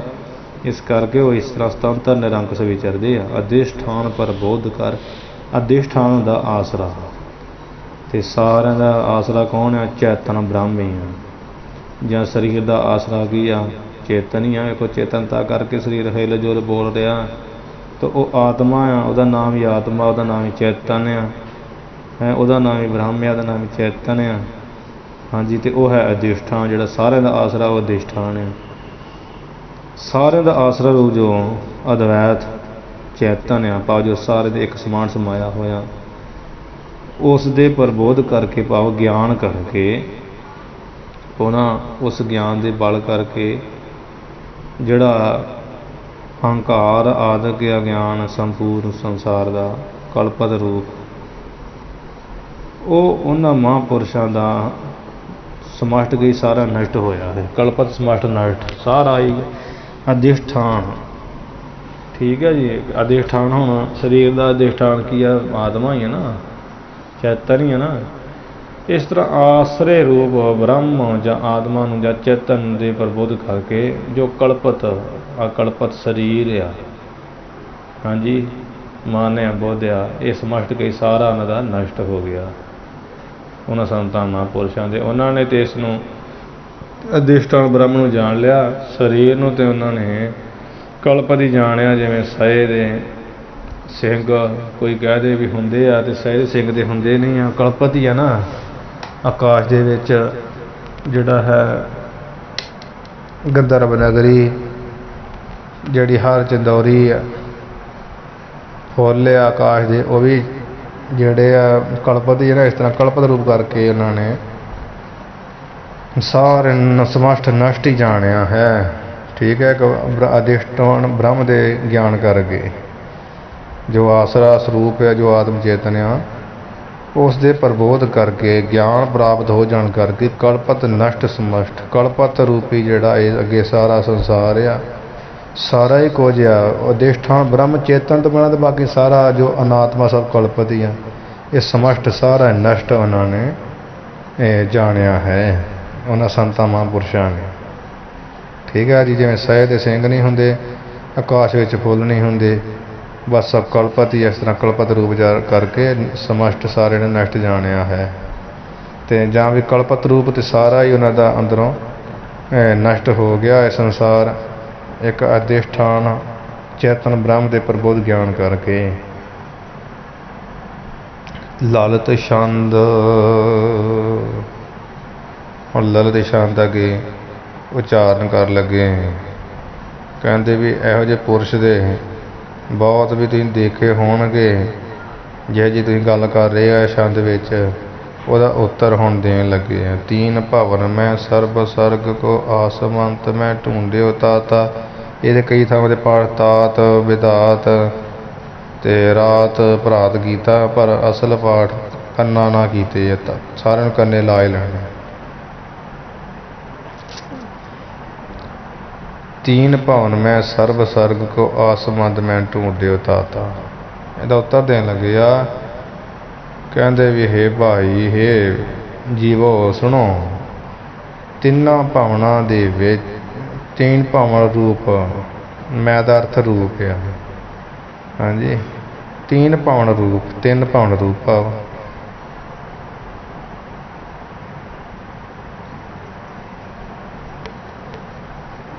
ਜੋ ਸਰਬ ਸਾਰਾ ਸਰਗ ਕਈ ਸੰਸਾਰ ਆ, ਸਾਰੇ ਸੰਸਾਰ ਕੋ ਕੋਦ ਅਰਥ ਨੂੰ ਹੋਣਾ। ਤਿੰਨ ਭਾਵਨਾ ਰੂਪ ਸਾਰੇ ਸੰਸਾਰ ਨੂੰ ਕਹਿੰਦੇ ਆਸਮੰਤ ਮੈਂ ਢੂੰਡਿਓ ਤਾਤ। ਤਾਤ ਕੀ ਹੈ ਪਿਆਰੇ ਜਾਂ ਹੈ ਮਿੱਤਰ, ਤਿੰਨ ਭਾਵਨਾ ਰੂਪ ਸਾਰੇ ਸੰਸਾਰ ਨੂੰ ਮੈਂ ਆਸਮੰਤ ਕੀ ਆਸਾਵਾਨ ਹੋ ਕੇ ਢੂੰਡਿਆ ਹੈ। ਕਹੂੰ ਨਾ ਦੇਖਾ ਸੋਨਾ ਕਹੂੰ ਨਹਿ ਐਸੋ, ਕਹੂੰ ਨਾ ਦੇਖਾ ਸੋਨਾ ਕਹੂੰ ਨਹਿ। ਕਹਿੰਦੇ ਐਸਾ ਕਹੂੰ ਨਾ ਕਿਤੇ ਵੀ ਮੈਂ ਦੇਖਿਆ, ਅਤੇ ਸੋਨਾ ਕਹੂੰ ਨੇ ਨਾ ਹੀ ਕਦੇ ਸੁਣਿਆ ਹੈ। ਐਸੋ ਜਾਣ ਜੋ ਜਾਣਿਆ ਵਿਦਾਤ, ਜੋ ਐਸਾ ਪੁਰਸ਼ ਵਿਦਾਤ ਨੇ ਜਾਣਿਆ ਹੈ, ਭਾਵ ਪੈਦਾ ਕੀਤਾ ਹੋਵੇ। ਕਹਿੰਦੇ ਵੀ ਐਸਾ ਪੁਰਸ਼ ਦੇ ਨਾਮ ਕਦੇ ਵੇਖਿਆ ਨਾ ਹੀ ਸੁਣਿਆ, ਜੋ ਵਿਦਾਤਾ ਫਲ ਵਿਦਾਤਾ ਪਰਮਾਤਮਾ ਨੇ ਜਾਂ ਬ੍ਰਹਮਾ ਨੇ ਪੈਦਾ ਕੀਤਾ ਹੋਵੇ। ਠੀਕ ਆ, ਤਾਂ ਉਹ ਵੀ ਕਹਿੰਦੇ ਮੈਨੂੰ ਪੂਰਾ ਪਤਾ ਨਹੀਂ, ਪਰ ਮੈਂ ਦੇਖਿਆ ਸੁਣਿਆ ਨਹੀਂ। ਮੇਰੇ ਕਹਿਣ ਦਾ ਮਤਲਬ ਵੀ ਐਸਾ ਪੁਰਸ਼ ਮੈਂ ਨਾ ਕੋਈ ਦੇਖਿਆ ਨਾ ਸੁਣਿਆ, ਜੋ ਜਾਣਿਆ ਵਿਦਾਤ, ਜੋ ਵਿਦਾਤਾ ਨੇ ਜਾਣਿਆ, ਜਾਂ ਵੀ ਜਾਂ ਵਿਦਾਤਾ ਨੇ ਜੋ ਜਾਣਿਆ। ਕਹਿੰਦੇ ਮੈਂ ਤਾਂ ਨਹੀਂ ਇਹੋ ਜਿਹਾ ਕੋਈ ਵੇਖਿਆ ਸੁਣਿਆ। ਜਨ ਕੋ ਅੰਤ ਸ਼ਕਰਨ ਕਰੀ ਸਮ, ਵੀ ਪੁਰਸ਼ ਦਾ ਕਹਿੰਦੇ ਵੇਖੋ ਜਿਹੜਾ ਅੰਤ ਸ਼ਕਰਨ ਆ ਉਹ ਕਰੀ ਸਮ, ਕਰੀ ਨਾਮ ਹਾਥੀ ਦੇ ਸਮਾਨ ਹੈ। ਜੋ ਕਿ ਵਿਸ਼ੇ ਰੂਪ ਕਰਨੀ ਮਿਲ ਰਾਤਾ, ਜੋ ਹਾਥੀ ਵਿਸ਼ਿਆਂ ਰੂਪੀ ਕਰਨੀ ਕਹੀਏ ਹਾਥੀ ਹਥਨੀ ਦੇ ਨਾਲ, ਕਰਨੀ ਨਾਮ ਹਥਨੀ ਦਾ, ਕਰੀ ਨਾਮ ਹਾਥੀ ਦਾ, ਜੋ ਵਿਸ਼ਾ ਰੂਪ ਹਥਨੀ ਦੇ ਨਾਲ ਮਿਲ ਕੇ ਰਾਤਾ ਕਹੀਏ ਪ੍ਰੀਤ ਕਰ ਰਿਹਾ ਹੈ। ਠੀਕ ਹੈ ਜੀ। ਕਹਿੰਦੇ ਵੀ ਜਨਾਂ ਦਾ ਪੁਰਸ਼ ਕੀ ਆ, ਜਿਹਨਾਂ ਦਾ ਅੰਤ ਸ਼ਿਕਾਰਨ ਕੀ ਆ, ਹਾਥੀ ਸਮਾਨ ਆ, ਅਤੇ ਵਿਸ਼ਿਆਂ ਰੂਪ ਹਥਨੀ ਦੇ ਨਾਲ ਮਿਲ ਕੇ ਰਤ ਪ੍ਰੀਤੀ ਕਰ ਰਿਹਾ ਹੈ। ਸੰਜਮ ਸੰਗਲ ਤੇ ਪੱਗ ਮੈਂ ਜਿਨ ਡਾਰਿਓ ਲੀਲਾ ਕਰ ਭੋ ਪ੍ਰਾਤ। ਸੰਜਮ ਸੰਗਲ ਤੇ ਪੱਗ ਮੈਂ, ਹੁਣ ਇੱਥੇ ਗੱਲ ਸਿੱਧ ਕਰਨ ਲੱਗੇ ਆ ਵੀ ਕਹਿੰਦੇ ਮੈਂ ਇਹੋ ਜਿਹਾ ਨਹੀਂ ਕੋਈ ਪੁਰਸ਼ ਵੇਖਿਆ ਵੀ ਮਨੁੱਖਾਂ ਦਾ ਆ ਜਿਹੜਾ ਅੰਤ ਸ਼ਿਕਾਰਨ ਹਾਥੀ ਸਮਾਨ ਹੈ, ਵਿਸ਼ਾ ਰੂਪੀ ਹਥਨੀ ਦੇ ਨਾਲ ਮਿਲ ਕੇ ਰੱਤਾ ਪ੍ਰੀਤੀ ਕਰ ਰਿਹਾ, ਵੀ ਇਹੋ ਜਿਹਾ ਨਹੀਂ ਮੈਂ ਕਹਿੰਦੇ ਵੇਖਿਆ ਜਿਸ ਨੇ ਇਸ ਅੰਤ ਸ਼ਿਕਾਰ ਰੂਪੀ ਜਿਹੜਾ ਹਾਥੀ ਆ ਉਸ ਨੂੰ ਸੰਜਮ ਰੂਪੀ ਸੰਗਲ, ਠੀਕ ਹੈ, ਜਿਹੜਾ ਸੰਜਮ ਰੂਪੀ ਸੰਗਲ ਆ, ਹਾਂਜੀ, ਅਤੇ ਪੈਰ ਕਿਹੜੇ ਬਿਰਤੀ ਰੂਪ, ਕਿਉਂਕਿ ਅੰਤ ਸ਼ਿਕਾਰਨ 'ਚ ਬਿਰਤੀ ਨਿਕਲਦੀ ਹੈ ਨਾ, ਇਹ ਮਾਨੋ ਪੈਰ ਆ, ਕਿਉਂਕਿ ਪੈਰਾਂ ਨਾਲ ਚੱਲ ਕੇ ਜਾਈਦਾ ਨਾ, ਅੰਤ ਸ਼ਿਕਾਰਨ ਬਿਰਤੀ ਨੂੰ ਪੈਰਾਂ ਨਾਲ ਚੱਲ ਕੇ ਜਾਂਦਾ। ਕਹਿੰਦੇ ਵੀ ਉਸ ਸੰਜਮ ਸੰਗਲ ਤੇ ਪੱਗ ਮੈਂ, ਕਹਿ ਪਾਵਾ ਉਸ ਅੰਤਿਸ਼ ਕਾਰਨ ਰੂਪੀ ਹਾਥੀ ਦੇ ਜਿਹੜੇ ਪੱਗ ਮੈਂ ਬਿਰਤੀ ਰੂਪ ਪੈਰਾਂ ਦੇ ਵਿੱਚ ਜਿਹੜਾ ਸੰਜਮ ਰੂਪੀ ਸੰਗਲ ਪਾ ਕੇ ਤੇ ਜਿਨ ਡਾਰ ਵੀ ਜਿਹਨੇ ਪਾਇਆ ਡਾਰੇ ਪਾਇਆ ਹੋਵੇ ਤੇ ਲੀਲਾ ਕਰ ਭੋ ਭਰਾਤ ਹੈ ਭਰਾਤਾ। ਇਹ ਲੀਲਾ ਕਿਹੋ ਜੀ? ਸਾਧਨਾ ਰੂਪੀ ਚੇਸ਼ਟਾ ਕਰਕੇ ਪਾਇਆ ਹੋਵੇ। ਐਸਾ ਜੋ ਜਾਣਿਆ ਉਹ ਤੇ ਕਹਿੰਦੇ ਮੈਂ ਨਾ ਕਦੇ ਵੇਖਿਆ ਤੇ ਨਾ ਸੁਣਿਆ, ਪਰੰਤੂ ਵਿਧਾਤਾ ਨੇ ਚਲੋ ਜਾਣਿਆ ਹੋਊਗਾ, ਪੈਦਾ ਕੀਤਾ ਗੱਲ ਵੱਖਰੀ, ਅਸੀਂ ਨਹੀਂ ਦੇਖਿਆ। ਤਿੰਨ ਭਾਵਨਾ ਰੂਪ ਜੋ ਸੰਸਾਰ ਹੈ ਉਹਦੇ ਵਿੱਚ ਸਾਰੇ ਔਰ ਹੀ ਸਾਰੀ ਤਰਫ ਮੈਂ ਢੂੰਡਿਆ। ਕਹਿੰਦੇ ਮੈਂ ਤਾਂ ਵੇਖਿਆ ਇਹੋ ਜਿਹਾ ਤੇ ਕੋਈ ਨਹੀਂ ਮੈਨੂੰ ਦੇਖਣ ਡਿਆ ਵੀ ਜਿਸ ਨੇ ਇਹਦਾ ਅੰਤ ਸ਼ਿਕਾਰ ਰੂਪੀ ਹਾਥੀ ਆ, ਇਹਦੀ ਬਿਰਤੀ ਰੂਪੀ ਪੈਰ ਆ, ਉਹ ਬਿਰਤੀ ਰੂਪੀ ਪੈਰਾਂ ਵਿੱਚ ਸੰਗਲ ਰੂਪੀ ਜਿਹੜਾ ਆਪਣਾ ਸੰਜਮ ਰੂਪੀ ਸੰਗਲ ਪਾ ਕੇ, ਹਾਂਜੀ, ਤੇ ਲੀਲਾ ਕਿਹੜੀ ਕੀਤੀ? ਭਾਵ ਸਾਧਨਾ, ਜਿਹੜੀ ਸਾਧਨਾ ਰੂਪੀ ਚੇਸ਼ਟਾ ਕਰਕੇ ਤੇ ਪਾਇਆ ਹੋਵੇ। ਇਹ ਸਾਧਨ ਕੀਤੇ ਹੋਣ ਤੇ ਸਾਧਨਾ ਕਰਕੇ ਜਿਹੜੇ ਸਾਧਨ ਆ ਅੰਤ ਸ਼ਿਕਾਰ ਨੂੰ ਸੰਜਮ ਕਰਨ ਵਾਸਤੇ, ਜਿਹੜੇ ਇੰਦਰੀਆਂ ਦਾ ਭੱਜ ਕੇ ਬਿਰਤੀਆਂ ਦੇ ਬਾਹਰ ਜਾਣਾ, ਤੇ ਇਸ ਬਿਰਤੀ ਨੂੰ ਸਾਧ ਕਰਕੇ ਹੈ ਉਹ ਸਾਧਨਾ ਜਿਹੜੀ ਲੀਲਾ ਹੈਗੀ ਹੈ, ਸਾਧਨਾ ਰੂਪੀ ਲੀਲਾ ਕਰਕੇ ਭਾਵ ਸਾਧਨਾ ਕਰਕੇ ਇੰਦਰੀਆਂ ਨੂੰ ਵਸ ਕਰਨਾ, ਇਹੋ ਜਿਹੀ ਚੇਸ਼ਟਾ ਕਰਕੇ ਤੇ ਬਿਰਤੀ ਰੂਪ ਜਿਹੜੇ ਬਿਰਤੀ ਬਾਹਰ ਭੱਜਦੀ ਹੈ ਪੈਰਾਂ ਵਾਲੀ, ਪੈਰਾ ਰੂਪ ਹੋ ਕੇ ਇਸ ਪੈਰਾਂ ਵਿੱਚ ਸੰਜਮ ਦਾ ਸੰਗਲ ਪਾ ਕੇ ਤੇ ਇਸ ਹਾਥੀ ਨੂੰ ਕਬਜ਼ੇ 'ਚ ਕੀਤਾ। ਕਹਿੰਦੇ ਇਸ ਤਰ੍ਹਾਂ ਦਾ ਮੈਂ ਤਾਂ ਨਹੀਂ ਵੇਖਿਆ। ਚਲੋ ਜਾਣਿਆ ਹੋ ਵਿਧਾਤਾ ਨੇ, ਕਹਿੰਦੇ ਅਸੀਂ ਨਹੀਂ ਵੇਖਿਆ ਹੈ। ਮੈਂ ਤਾਂ ਬੜਾ ਕਹਿੰਦੇ ਤਿੰਨਾਂ ਭਾਵਨਾ ਰੂਪ ਸਾਰੇ ਸੰਸਾਰ ਵਿੱਚ ਬੜੀ ਆਸਾ ਨਾਲ ਲੱਭਿਆ ਵਾ। ਤਾਤਾ ਹੈ ਭਰਾ ਇਹ ਪਿਆਰੇ ਮਿੱਤਰ, ਤੇ ਐਂਡ 'ਤੇ ਕਹਿੰਦੇ ਭੋ ਭਰਾਤਾ ਹੈ ਭਰਾ, ਮੈਂ ਨਹੀਂ ਕਹਿੰਦੇ ਇਹੋ ਜਿਹਾ ਵੇਖਿਆ ਹੈ। ਠੀਕ ਹੈ ਜੀ, ਸਮਝ ਆ ਗਈ ਨਾ ਵੀ ਸੰਜਮ ਕੀ ਕਰਨਾ? ਇੰਦਰੀਆਂ ਦਾ ਸੰਜਮ ਕਰਨਾ ਵਾ ਤੇ ਉਹਨਾਂ ਇੰਦਰੀਆਂ ਨਾਲ ਸਾਧਨ ਕਰਨੇ ਆ। ਇਹਨਾਂ ਇੰਦਰੀਆਂ ਨੂੰ ਅੰਤਿਸ਼ਕਾ ਦੀ ਬੇਤੀ ਜਿਹੜੀ ਬਾਹਰ ਭੱਜ ਜਾਂਦੀ ਉਹਨੂੰ ਰੋਕਣਾ ਵਾ। ਠੀਕ ਆ ਜੀ, ਉਹਨੂੰ ਸਾਧਨਾ ਵਾ। ਉਸ ਸਾਧਨਾ ਰੂਪ ਚੇਸ਼ਟਾ ਕਰਕੇ ਜਿਹੜਾ ਅੰਤਿਸ਼ਕਾਰ ਰੂਪੀ ਹਾਥੀ ਆ, ਇਸ ਹਾਥੀ ਦੇ ਪੈਰ ਕਿਹੜੇ? ਬਿਰਤੀ ਆ। ਬਿਰਤੀ ਰੂਪ ਪੈਰਾਂ ਦੇ ਵਿੱਚ ਜਿਸ ਨੇ ਸਾਧਨਾ ਰੂਪੀ ਚੇਸ਼ਟਾ ਕਰਕੇ ਤੇ ਸੰਜਮ ਰੂਪੀ ਸੰਗਲ ਪਾਇਆ ਹੋਵੇ, ਕਹਿੰਦੇ ਮੈਂ ਤਾਂ ਨਹੀਂ ਇਹੋ ਜਿਹਾ ਵੇਖਿਆ ਇਹ ਭਰਾਤਾ। ਇਹ ਭਰਤ ਜੀ ਕਹਿ ਰਹੇ ਆ। ਤੇ ਅੱਗੋਂ ਫਿਰ ਜਵਾਬ ਮਿਲਦਾ ਵੀ ਜਦੋਂ ਤੂੰ ਦੇਖਿਆ ਹੀ ਨਹੀਂ ਆ, ਸੁਣਿਆ ਨਹੀਂ ਆ, ਤਾਂ ਫਿਰ ਝੂਠੀ ਉਸਤਤੀ ਕਰਦਾ ਆ, ਜਿਹੜੇ ਇੰਨੇ ਪਾਪੜ ਵੇਲਦਾ ਆ ਸੰਤਾਂ ਇੱਦਾਂ ਹੁੰਦੇ ਇੱਦਾਂ ਦੇ, ਤੇ ਫਿਰ ਤੂੰ ਵੇਖਿਆ ਤਾਂ ਹੈ ਨਹੀਂ ਆ। ਹਾਂਜੀ, ਤੇ ਉਹਦਾ ਉੱਤਰ ਦਿੰਦੇ ਆ ਵੀ ਨਹੀਂ ਵੇਖਿਆ ਭਾਵ ਇਹ ਨਹੀਂ ਕਹਿੰਦੇ ਵੀ ਸਾਰੇ ਨਹੀਂ ਆ, ਬਹੁਤ ਘੱਟ ਲੋਕ ਆ। ਕਿੱਦਾਂ ਦੇ? ਸੁਖਪਤ ਭਾਵ ਸੁਖੋਪ ਦੀ ਅਵਸਥਾ ਦੀ ਗੱਲ ਹੁੰਦੀ, ਤਾਂ ਇਸ ਕਰਕੇ ਪਾਠ ਕਰਨਾ ਸੁਖਪਤ ਵਤ ਜਾਗਰਤ ਵੇਖੇ ਤਜੇ ਤ੍ਰਿਦਾ ਜੇ ਭੋਗ, ਐਸੋ ਇੰਦਰ ਜਿਤ ਜਨ ਕੋ ਇੱਕ ਸਥਿਤ ਹੋਗ। ਸੁਖਪਤ ਵਤ ਜਾਗਰਤ ਵੇਖੇ।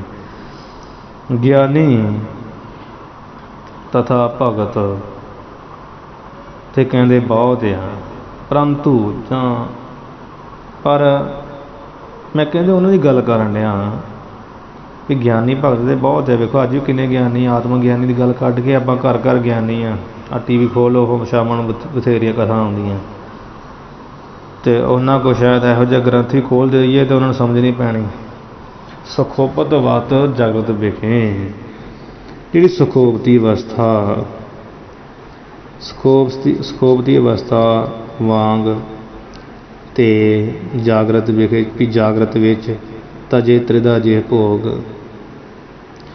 ਇਹ ਜੇ ਕਿ ਜਿਸ ਪੁਰਸ਼ ਨੇ ਮਨ ਬਾਣੀ ਸਰੀਰ ਕਰਕੇ ਇਹਨਾਂ ਤਿੰਨਾਂ ਕਰਕੇ ਭੋਗ ਜਿਹੜੇ ਆ ਉਹ ਤਿਆਗ ਦਿੱਤੇ ਹੈ। ਐਸੋ ਇੰਦਰੀ ਜਿੱਤ ਜਨ, ਐਸਾ ਜਿਹੜਾ ਇੰਦਰੀਆਂ ਦਾ ਜਿੱਤਣ ਵਾਲਾ ਜਨ ਪੁਰਸ਼ ਹੈ, ਜਿੱਤਣ ਵਾਲਾ। ਹਾਂਜੀ,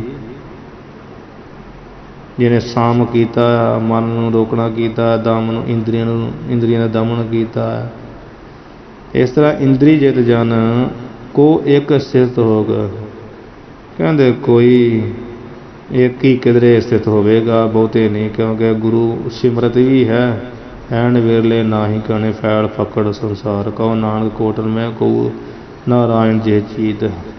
ਕੋਈ ਕਰੋੜਾਂ ਵਿੱਚੋਂ ਇੱਕ ਹੀ ਜਿਹਦੇ ਵਿੱਚ ਪਰਮੇਸ਼ਰ ਦਾ ਵਾਸਾ। ਹਾਂਜੀ, ਅਤੇ ਬਾਕੀ ਦੇ ਸਭ ਗੁਜ਼ਾਰਾ ਹੀ ਕਰਨ ਦੇ ਲੋਕ। ਸੰਤ ਨਾਮ ਰੱਖ ਦੇਣਾ ਕੋਈ ਵੱਡੀ ਗੱਲ, ਜਿਹਦਾ ਮਰਜ਼ੀ ਰੱਖ ਦਿੰਦੇ ਅੱਜ ਕੱਲ੍ਹ ਲੋਕ। ਸੁਖਵਤ ਵਤ ਜਾਗਰਤ ਵੇਖੇ, ਇਹ ਸੁਖੋਵਤੀ ਅਵਸਥਾ ਵਾਂਗ ਜਿਹੜੀ ਜਿੱਥੇ ਕੋਈ ਵੀ ਫੁਰਨਾ ਨਹੀਂ ਨਾ ਹੁੰਦਾ, ਗਾੜੀ ਨੀਂਦ, ਉਸ ਵਾਂਗ ਵੀ ਜਾਗਰਤ ਜਿਹੜੀ ਜਾਗਦੀ ਅਵਸਥਾ, ਜਿੱਥੇ ਆਪਾਂ ਜਿੱਦਾਂ ਹੁਣ ਆਪਾਂ ਗੱਲਾਂ ਕਰ ਜਾਗਰਤ ਅਵਸਥਾ, ਇਹਦੇ ਵਿੱਚ ਤਜੇ ਤ੍ਰਿਦਾ ਜਿਹੇ ਭੋਗ। ਜਿੱਦਾਂ ਸੁਖੋਵਤੀ ਅਵਸਥਾ 'ਚ ਕੋਈ ਭੋਗ ਨਹੀਂ ਰਹਿ ਜਾਂਦਾ, ਗਾੜੀ ਨੀਂਦ ਹੁੰਦੀ। ਕਹਿੰਦੇ ਵੀ ਜਿਸ ਪੁਰਸ਼ ਨੇ ਤ੍ਰਿਦਾ ਕਹੀਏ ਇਸ ਤਰ੍ਹਾਂ ਮਨ ਬਾਣੀ ਸਰੀਰ ਕਰਕੇ ਇਹ ਭੋਗ ਛੱਡੇ ਹੋਣ, ਸੁਖੋਵਤੀ ਅਵਸਥਾ ਵਾਂਗ ਜਾਗਰਤ ਵਿਖੇ ਭਾਵ ਪ੍ਰਤੱਖ ਰੂਪ ਵਿੱਚ ਹੀ ਐਸੋ ਇੰਦਰੀ ਜਿੱਤ ਜਾਣ। ਇਸ ਤਰ੍ਹਾਂ ਦੇ ਇੰਦਰੀਆਂ ਨੂੰ ਜਿੱਤਣ ਵਾਲਾ ਜਨ ਪੁਰਸ਼, ਵਸ ਕਰਨ ਵਾਲਾ, ਕੋ ਇੱਕ ਸਥਿਤ ਹੋਗਾ, ਕੋਈ ਇੱਕ ਅੱਧਾ ਹੀ ਇਹ ਸਥਿਤ ਜਿਹੜਾ ਭੋਗ ਹੋਏਗਾ, ਸਾਰੇ ਨਹੀਂ। ਕੋਈ ਇੱਕ ਜੇ ਇਕੱਠਾ ਪਾਠ ਕਰ ਲਈਏ ਫਿਰ ਬੰਦਾ ਕੋਈ ਇੱਕ ਅੱਧਾ ਹੀ, ਅਤੇ ਇੱਕ ਅੱਧਾ ਮਤਲਬ, ਅਤੇ ਜੇ ਕੋਈ ਇੱਕ ਭਾਵ ਕੋਈ ਇੱਕ ਅੱਧਾ ਹੀ, ਅਤੇ ਜੇ ਕੋਈ ਇੱਕ ਭਾਵ ਕੋਈ ਇੱਕ ਅੱਧਾ ਹੀ, ਜਾਂ ਕੋਈ ਇੱਕ ਹੀ ਸਥਿਤ ਹੋਣਾ, ਬਾਕੀ ਸਾਰੇ ਨੇ। ਨੀਲ ਛੰਦ, ਅੱਗੇ ਨੀਲ ਛੰਦ ਉਚਾਰਨ ਰਹੇ ਆ। ਸੈਲ ਸੇਲਾ ਸਹਿਜਾ ਗਿਰ ਕੰਦਰ ਮੰਦਰ ਹੈ।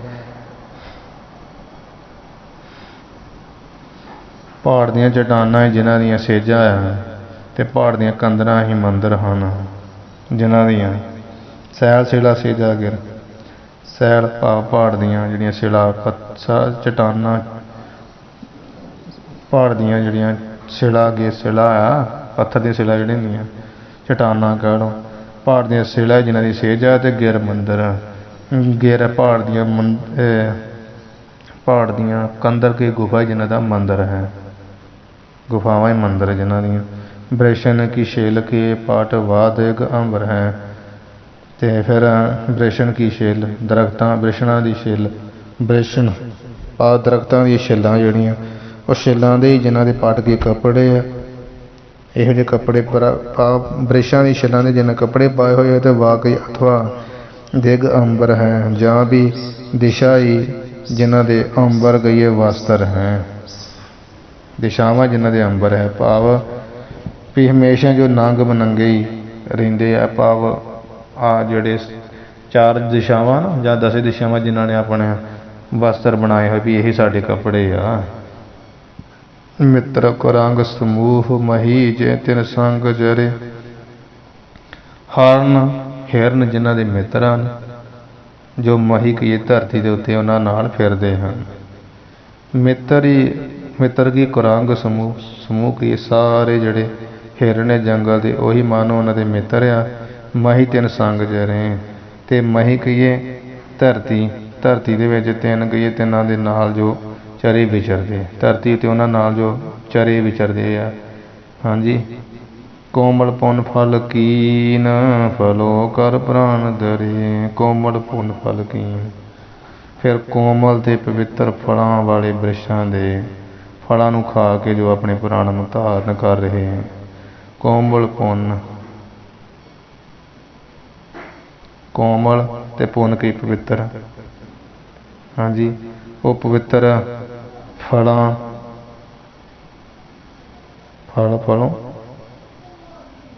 ਪਾਠ ਕੀ ਹੈ, ਅੱਧਾ ਸਮਾਂ ਤਾਂ ਇਹਦੇ ਨਾਲ ਹੀ ਲੱਗ ਜਾਂਦਾ।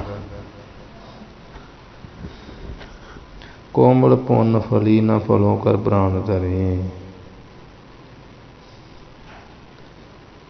ਕੋਮਲ ਪੁੰਨ, ਕੋਮਲ ਅਤੇ ਪੁੰਨ ਪਵਿੱਤਰ, ਠੀਕ ਹੈ ਜੀ। ਇਸ ਤਰ੍ਹਾਂ ਫਲਾਂ ਅਤੇ ਫੁੱਲਾਂ ਦੇ ਕਰਕੇ ਜਿਨ੍ਹਾਂ ਨੇ ਪ੍ਰਾਣ ਧਾਰਨ ਕੀਤੇ, ਤਿੰਨਾਂ ਕੋਮਲ ਫਲਾਂ ਕਰਕੇ ਪ੍ਰਾਣ ਧਾਰਨ ਕੀਤੇ ਹੋਏ ਹੈ। ਹਾਂਜੀ, ਐਸੇ ਸੰਤ ਮਹਾਂਪੁਰਸ਼ ਆ। ਕਹਿੰਦੇ ਉਹ ਪਿੱਛੇ ਹੁਣੇ ਆਪਾਂ ਪੜ੍ਹਿਆ ਨਾ ਵੀ ਕੀ ਕਿਹਾ ਸੀ, ਵੀ ਜਦੋਂ ਤੁਸੀਂ ਵੇਖਿਆ ਸੁਣਿਆ ਨਹੀਂ, ਅਤੇ ਝੂਠ ਹੀ ਰਿਸ਼ਤੇ ਦੀ ਕਰੀ ਜਾਂਦੇ, ਤਾਂ ਉਹਨਾਂ ਸਾਰਾ ਦੱਸ ਰਹੇ ਆ ਵੀ ਉਹ ਇਸ ਤਰ੍ਹਾਂ ਜਿਨ੍ਹਾਂ ਨੇ ਹੈਗੇ ਨਾ ਹੈ ਮਹਾਂਪੁਰਸ਼, ਪਰ ਬਹੁਤ ਕੋਈ ਇੱਕ ਅੱਧਾ ਸਥਿਤ ਹੈਗਾ ਵਾ। ਅਤੇ ਉਹਨਾਂ ਦੀ ਹੋਰ ਵੀ ਉਹਨਾਂ ਦੇ ਚਿੰਨ੍ਹ ਕੌਣ ਚਿੰਨ੍ਹਾਂ ਕਰਕੇ ਜਾਣੇ ਜਾਂਦੇ ਆ ਵੀ ਕਿਸ ਤਰ੍ਹਾਂ ਰਹਿੰਦੇ, ਇਹਦੇ ਦੱਸਣ ਦੇ ਵੀ ਇਸ ਤਰ੍ਹਾਂ ਰਹਿੰਦੇ ਆ ਵੀ ਕੋਮਲ ਪੁੰਨ ਫਲ ਕੀਨ। ਕੋਮਲ ਜਿਹੜੇ ਅਤੇ ਪਵਿੱਤਰ ਫਲ ਆ, ਉਹ ਜਿਹੜੇ ਫਲ ਉਹਨਾਂ ਨੇ ਕੀਤੇ ਹੋਏ ਆ, ਫਲੋਂ ਕਰ ਪ੍ਰਾਣ ਧਰੇ, ਅਤੇ ਫਲਾਂ ਕਰਕੇ ਜਿਨ੍ਹਾਂ ਨੇ ਪ੍ਰਾਣ ਧਾਰਨ ਕੀਤੇ ਹੋਏ ਆ। ਆ ਬੜਾ ਫਲ ਪਾੜੇ ਫੁੱਲ ਪਾਠ ਹੈ। ਕੋਮਲ ਪੁੰਨ ਫੁੱਲ ਕੀਨ ਫਲੋਂ ਕਰ ਪ੍ਰਾਣ ਧਰੇ, ਜਿਨ੍ਹਾਂ ਨੇ ਕੋਮਲ ਅਤੇ ਪਵਿੱਤਰ ਫਲਾਂ ਨੂੰ ਹੀ ਕੀਤਾ ਹੋਇਆ ਆਪਣਾ ਆਹਾਰ, ਅਤੇ ਉਹਨਾਂ ਦੇ ਸਮੇਤ ਫਲੋਂ ਕਰ ਅਤੇ ਫਲਾਂ ਕਰਕੇ ਜਿਨ੍ਹਾਂ ਨੇ ਪ੍ਰਾਣ ਧਾਰਨ ਕੀਤੇ ਹੋਏ ਆ, ਹਾਂਜੀ ਧਾਰਨ ਕਰ ਰਹੇ ਆ, ਉਹ ਸੰਤ ਮਹਾਤਮਾ ਦੀ ਗੱਲਾਂ ਅਸੀਂ ਕਰ ਰਹੇ ਹਾਂ। ਸੀਤਲ ਸਵੈਛਿਤ ਸਵੱਛ ਸੁਗੰਧਿਤ ਮਿਸ਼ਟ ਕਨਾ। ਇਹ ਸ਼ਬਦ ਨੀਲ ਸ਼ਬਦ ਚੱਲਣ ਡਿਆ ਹਲੇ। ਸੀਤਲ ਠੰਡਾ, ਹਾਂਜੀ, ਅਤੇ ਸਵੈਛਿਤ ਭਾਵ ਨਿਰਮਲ, ਸਵੇਛਿਤ ਭਾਵ ਨਿਰਮਲ, ਅਤੇ ਸਵੱਛ ਭਾਵ ਪਵਿੱਤਰ, ਸੁਗੰਧਿਤ ਸੁਗੰਧੀ ਵਾਲਾ, ਅਤੇ ਮਿਸ਼ਟ ਕਣਾ ਬਹੁਤਾ ਮਿੱਠਾ, ਹਾਂਜੀ। ਉਚਿਤ ਅੰਬ ਗਿਰਿੰਦਨ ਕੋ ਅਚਿਤ ਜੋ ਜਾਣਾ। ਉਚਿਤ ਕਹੀਏ ਜੋਗ, ਜੋ ਅੰਬ ਕਹੀਏ ਪਾਣੀ ਹੈ, ਅਤੇ ਗਰਿੰਦਨ ਕਹੀਏ ਗਿਰ ਇੰਦਨ ਭਾਵ ਪਹਾੜਾਂ, ਜੋ ਪਹਾੜਾਂ ਦੀ ਇੰਦਨ ਗਏ ਚੋਟੀਆਂ, ਪਹਾੜਾਂ ਦੀ ਚੋਟੀਆਂ ਤੋਂ ਡਿੱਗਦਾ ਨਾ ਪਾਣੀ, ਉਸ ਪਾਣੀ ਨੂੰ ਜੋ ਅਚਿਤ ਜੋ ਜਨਾ ਅਚਿਤ ਕੀ ਛਕਦੇ ਆ, ਪੁਰਸ਼ ਪੀਂਦੇ ਆ। ਬ੍ਰਹਮ ਵਿਚਾਰਵਤੀ ਸੁਮਤੀ ਜੁਵਤੀ ਕੋ ਸਦਾ। ਫਿਰ ਬ੍ਰਹਮ ਵਿਚਾਰਵਤੀ ਗਈ ਵਾਲੀ ਕੀ ਆ, ਸੁਮਤੀ ਸ੍ਰੇਸ਼ਟ ਮਤੀ, ਜਿਹੜੀ ਸ਼ੁਭ ਮਤੀ ਹੈ, ਇਹ ਸ਼ੁਭ ਮਤੀ ਰੂਪ ਯੁਵਤੀ ਕਹੀਏ ਇਸਤਰੀ ਨੂੰ ਸਦਾ ਹੀ ਧਾਰ ਹਿਰਦੇ ਮਹਿ ਮੋਦ ਲਹੈ ਨਾ ਤਜਿ ਸੋ ਕਦਾ। ਇਸ ਸ਼ੁਭ ਮਤ ਰੂਪ ਇਸਤਰੀ ਨੂੰ ਸਦਾ ਹੀ ਧਾਰ ਹਿਰਦੇ ਭਾਵ ਹਿਰਦੇ ਵਿੱਚ ਧਾਰ ਕਰਕੇ, ਹਾਂਜੀ, ਅਤੇ ਮੋਦ ਆਨੰਦ ਨੂੰ ਲਹਿ ਕੇ ਪ੍ਰਾਪਤ ਕਰ ਰਹੇ ਆ, ਨਾ ਤਜੇ ਸੋ ਕਦਾ, ਅਤੇ ਕਦੇ ਵੀ ਉਹ ਜੋ ਕਦੇ ਤਜੇ ਕੋਈ ਛੱਡਦੇ ਨਹੀਂ ਹੈ, ਉਹ ਸੰਤ ਮਹਾਤਮਾ ਮਹਾਨ ਹਨ। ਠੀਕ ਹੈ ਜੀ। ਸੀਤਲ ਸਵੈਛਿਤ ਸਵੱਛ ਸੁਗੰਧਿਤ ਮਿਸ਼ਟ ਕਾ ਨਾਂ। ਪੀਸੀ ਨਿਰਯਤਨ ਨਿਰਮਲਾ। ਸਵੈਛਿਤ ਦਾ ਤਾਂ ਆਪਣੀ ਇੱਛਾ ਅਨੁਸਾਰ ਭਾਵ ਆਪਣੀ ਇੱਛਾ ਅਨੁਸਾਰ ਜਿੱਦਾਂ ਚਾਹੁੰਦੇ ਆ, ਫਿਰ ਕੋਈ ਪੰਗਾ ਨਹੀਂ, ਬਸ ਨਿਰਯਤਨ ਹੀ। ਠੀਕ ਹੈ ਜੀ। ਸੀਤਲ ਦਾ ਠੰਡੇ ਦਾ, ਅਤੇ ਸਵੱਛ ਦਾ ਨਿਰਮਲ ਦਾ ਭਾਵ ਨਿਰਯਤਨ ਹੀ ਨਿਰਮਲ ਅਤੇ ਸੀਤਲ, ਸੁਗੰਧਿਤ ਸੁਗੰਧੀ ਵਾਲਾ, ਮਿਸ਼ਟ ਕਣਾ ਬਹੁਤ ਮਿੱਠਾ, ਹਾਂਜੀ ਮਿੱਠੇ ਵਾਲਾ। ਉਹਨਾਂ ਵੀ ਉਚਿਤ ਜੋਗ, ਜੋ ਅੰਬ ਕੀਏ ਜਾਲਿਆ। ਉਚਿਤ ਨਾਮ ਸ੍ਰੇਸ਼ਟ ਦਾ ਜੋ ਸ੍ਰੇਸ਼ਟ ਅੰਬ ਕੀਏ ਜਾਲ ਜਾਂ ਜੋਗ ਜਾਲਿਆ। ਉਹ ਗਰਿੰਦਨ ਭਾਵ ਪਹਾੜਾਂ ਦੇ ਜਿਹੜੇ ਇੰਦਨ ਨਾਮ ਚੋਟੀਆਂ ਉੱਚੀਆਂ, ਜੋ ਜਾਂ ਗਿਰਿੰਦਨ ਜੋ ਪਹਾੜਾਂ ਦੇ ਇੰਦਨ ਕਈ ਰਾਜੇ ਆ, ਭਾਵ ਉੱਚੇ ਪਰਬਤ ਆ, ਉਹਨਾਂ ਤੋਂ ਜਿਹੜਾ ਪਾਣੀ ਡਿੱਗ ਰਿਹਾ, ਅਤੇ ਉਸ ਪਾਣੀ ਕੋ ਦਾ ਅਰਥ ਨੂੰ ਉਸ ਪਾਣੀ ਨੂੰ ਅਚਿਤ, ਹਾਂਜੀ ਅਚਿਤ ਜੋ ਜਨ, ਅਚਿਤ ਕੀ ਜੋ ਛਕਦੇ ਆ, ਜੋ ਜਨ ਛਕਦੇ ਆ, ਉਸ ਨੂੰ ਜੋ ਜਨ ਪੀਣਾ ਕਰਦੇ ਉਸ ਜਲ ਨੂੰ, ਹਾਂਜੀ। ਫਿਰ ਬ੍ਰਹਮ ਵਿਚਾਰਵਤੀ ਸੁਮਤੀ ਜੁਵਤੀ ਕੋ ਸਦਾ, ਅਤੇ ਬ੍ਰਹਮ ਵਿਚਾਰਵਤੀ ਭਾਵ ਬ੍ਰਹਮ ਵਿਚਾਰ ਵਾਲੀ ਜਿਹੜੀ ਸ੍ਰੇਸ਼ਟ ਮਤੀ ਆ, ਇਹ ਸ੍ਰੇਸ਼ਟ ਮਤੀ ਰੂਪ ਯੁਵਤੀ ਕੇ ਇਸਤਰੀ ਨੂੰ ਸਦਾ ਹੀ ਧਾਰ ਹਿਰਦੇ, ਹਿਰਦੇ ਵਿੱਚ ਧਾਰ ਕਰਕੇ, ਅਤੇ ਧਾਰ ਹਿਰਦੇ ਮਹਿ ਭਾਵ ਹਿਰਦੇ ਵਿੱਚ ਧਾਰ ਕਰਕੇ ਮੋਦ ਲਕੀਏ ਆਨੰਦ ਨੂੰ ਲਹਿ ਪ੍ਰਾਪਤ ਕਰ ਰਹੇ, ਨਾ ਤਜਿ ਸੋ ਕਦਾ, ਅਤੇ ਜੋ ਕਦੇ ਵੀ ਤਿਆਗਦੇ ਨਹੀਂ ਹਨ ਮੋਲ ਜੋ ਨਿਜ ਪ੍ਰਾਣ। ਇਹ ਸੰਤਾਂ ਦੀ ਗੱਲ ਦੱਸਣ ਲੱਗੇ ਵੀ ਮੈਂ ਇਹੋ ਜਿਹੇ ਸੰਤਾਂ ਨੂੰ ਕੀ ਮੰਨਦਾ, ਤਾਂ ਹੁਣ ਹੁਣ ਉਚਾਰ ਰਹੇ ਆ। ਸਵੈਚਿਤ ਦਾ ਅਰਥ ਆ ਨਿਰਯਤਨ, ਭਾਵ ਆਪਣੀ ਇੱਛਾ ਅਨੁਸਾਰ ਹੀ ਜਿਵੇਂ ਚਾਹੁੰਦਾ ਹੈ ਮਨੁੱਖ ਉਵੇਂ। ਸੀਤਲ ਤੇ ਸਵੱਛ ਸੁਗੰਧ ਮਿੱਠਾ ਪਾਣੀ ਜੋ ਪਹਾੜਾਂ ਦੀ ਚੋਟੀਆਂ ਡਿੱਗ ਰਿਹਾ, ਪਹਾੜਾਂ ਉੱਚੀਆਂ ਪਰਬਤਾਂ ਡਿੱਗ ਰਿਹਾ, ਉਸ ਨੂੰ ਜੋ ਛਕਦੇ ਆ ਉਹਨਾਂ ਦੀ ਗੱਲ ਹੈ। ਠੀਕ ਹੈ ਜੀ। ਜੋ ਨਿਜ ਪ੍ਰਾਣ ਨ ਤਰਾਣ ਕੇ ਕਾਰਨ ਪ੍ਰਾਣ ਵਿਵੇ। ਵਿਵੇ ਪਾਠ ਹੀ ਹੈ।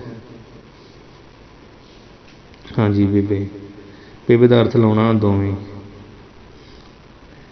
ਜੋ ਨਿਜ ਪ੍ਰਾਣਨ, ਜੋ ਪੁਰਸ਼ ਨਿਜ ਕਹੀਏ ਆਪਣੇ ਪ੍ਰਾਣ ਕਹੀਏ, ਪ੍ਰਾਣਾਂ ਦੀ ਤਰਾਹ ਕਹੀਏ, ਤਰਾਣ ਕਹੀਏ ਰੱਖਿਆ। ਤਰਾਹ ਪਾਠ ਨਹੀਂ ਤਰਾਣ ਪਾਠ ਆ। ਤਰਾਣ ਪਾਠ ਦਾ ਅਰਥ ਹੁੰਦਾ ਰੱਖਿਆ। ਹਾਂਜੀ, ਕਈ ਥਾਂ 'ਤੇ ਤਰਾਹ ਹੀ ਲਿਖਿਆ, ਤਰਾਣ ਪਾਠ ਤੁਸੀਂ ਕਰ ਲਿਓ। ਇਹ ਸੋਚਦੇ ਆ ਵੀ ਜੋ ਮਹਾਤਮਾ ਜਾਂ ਜੋ ਪੁਰਸ਼ ਆਪਣੇ ਪ੍ਰਾਣ ਦੀ ਰੱਖਿਆ ਦੇ ਵਾਸਤੇ ਵਿਵੇ ਕਹੀਏ ਦੋਨੋਂ ਹੀ ਜਿਹੜੇ ਹੱਥ ਜੋੜ ਕਰਕੇ, ਹਾਂਜੀ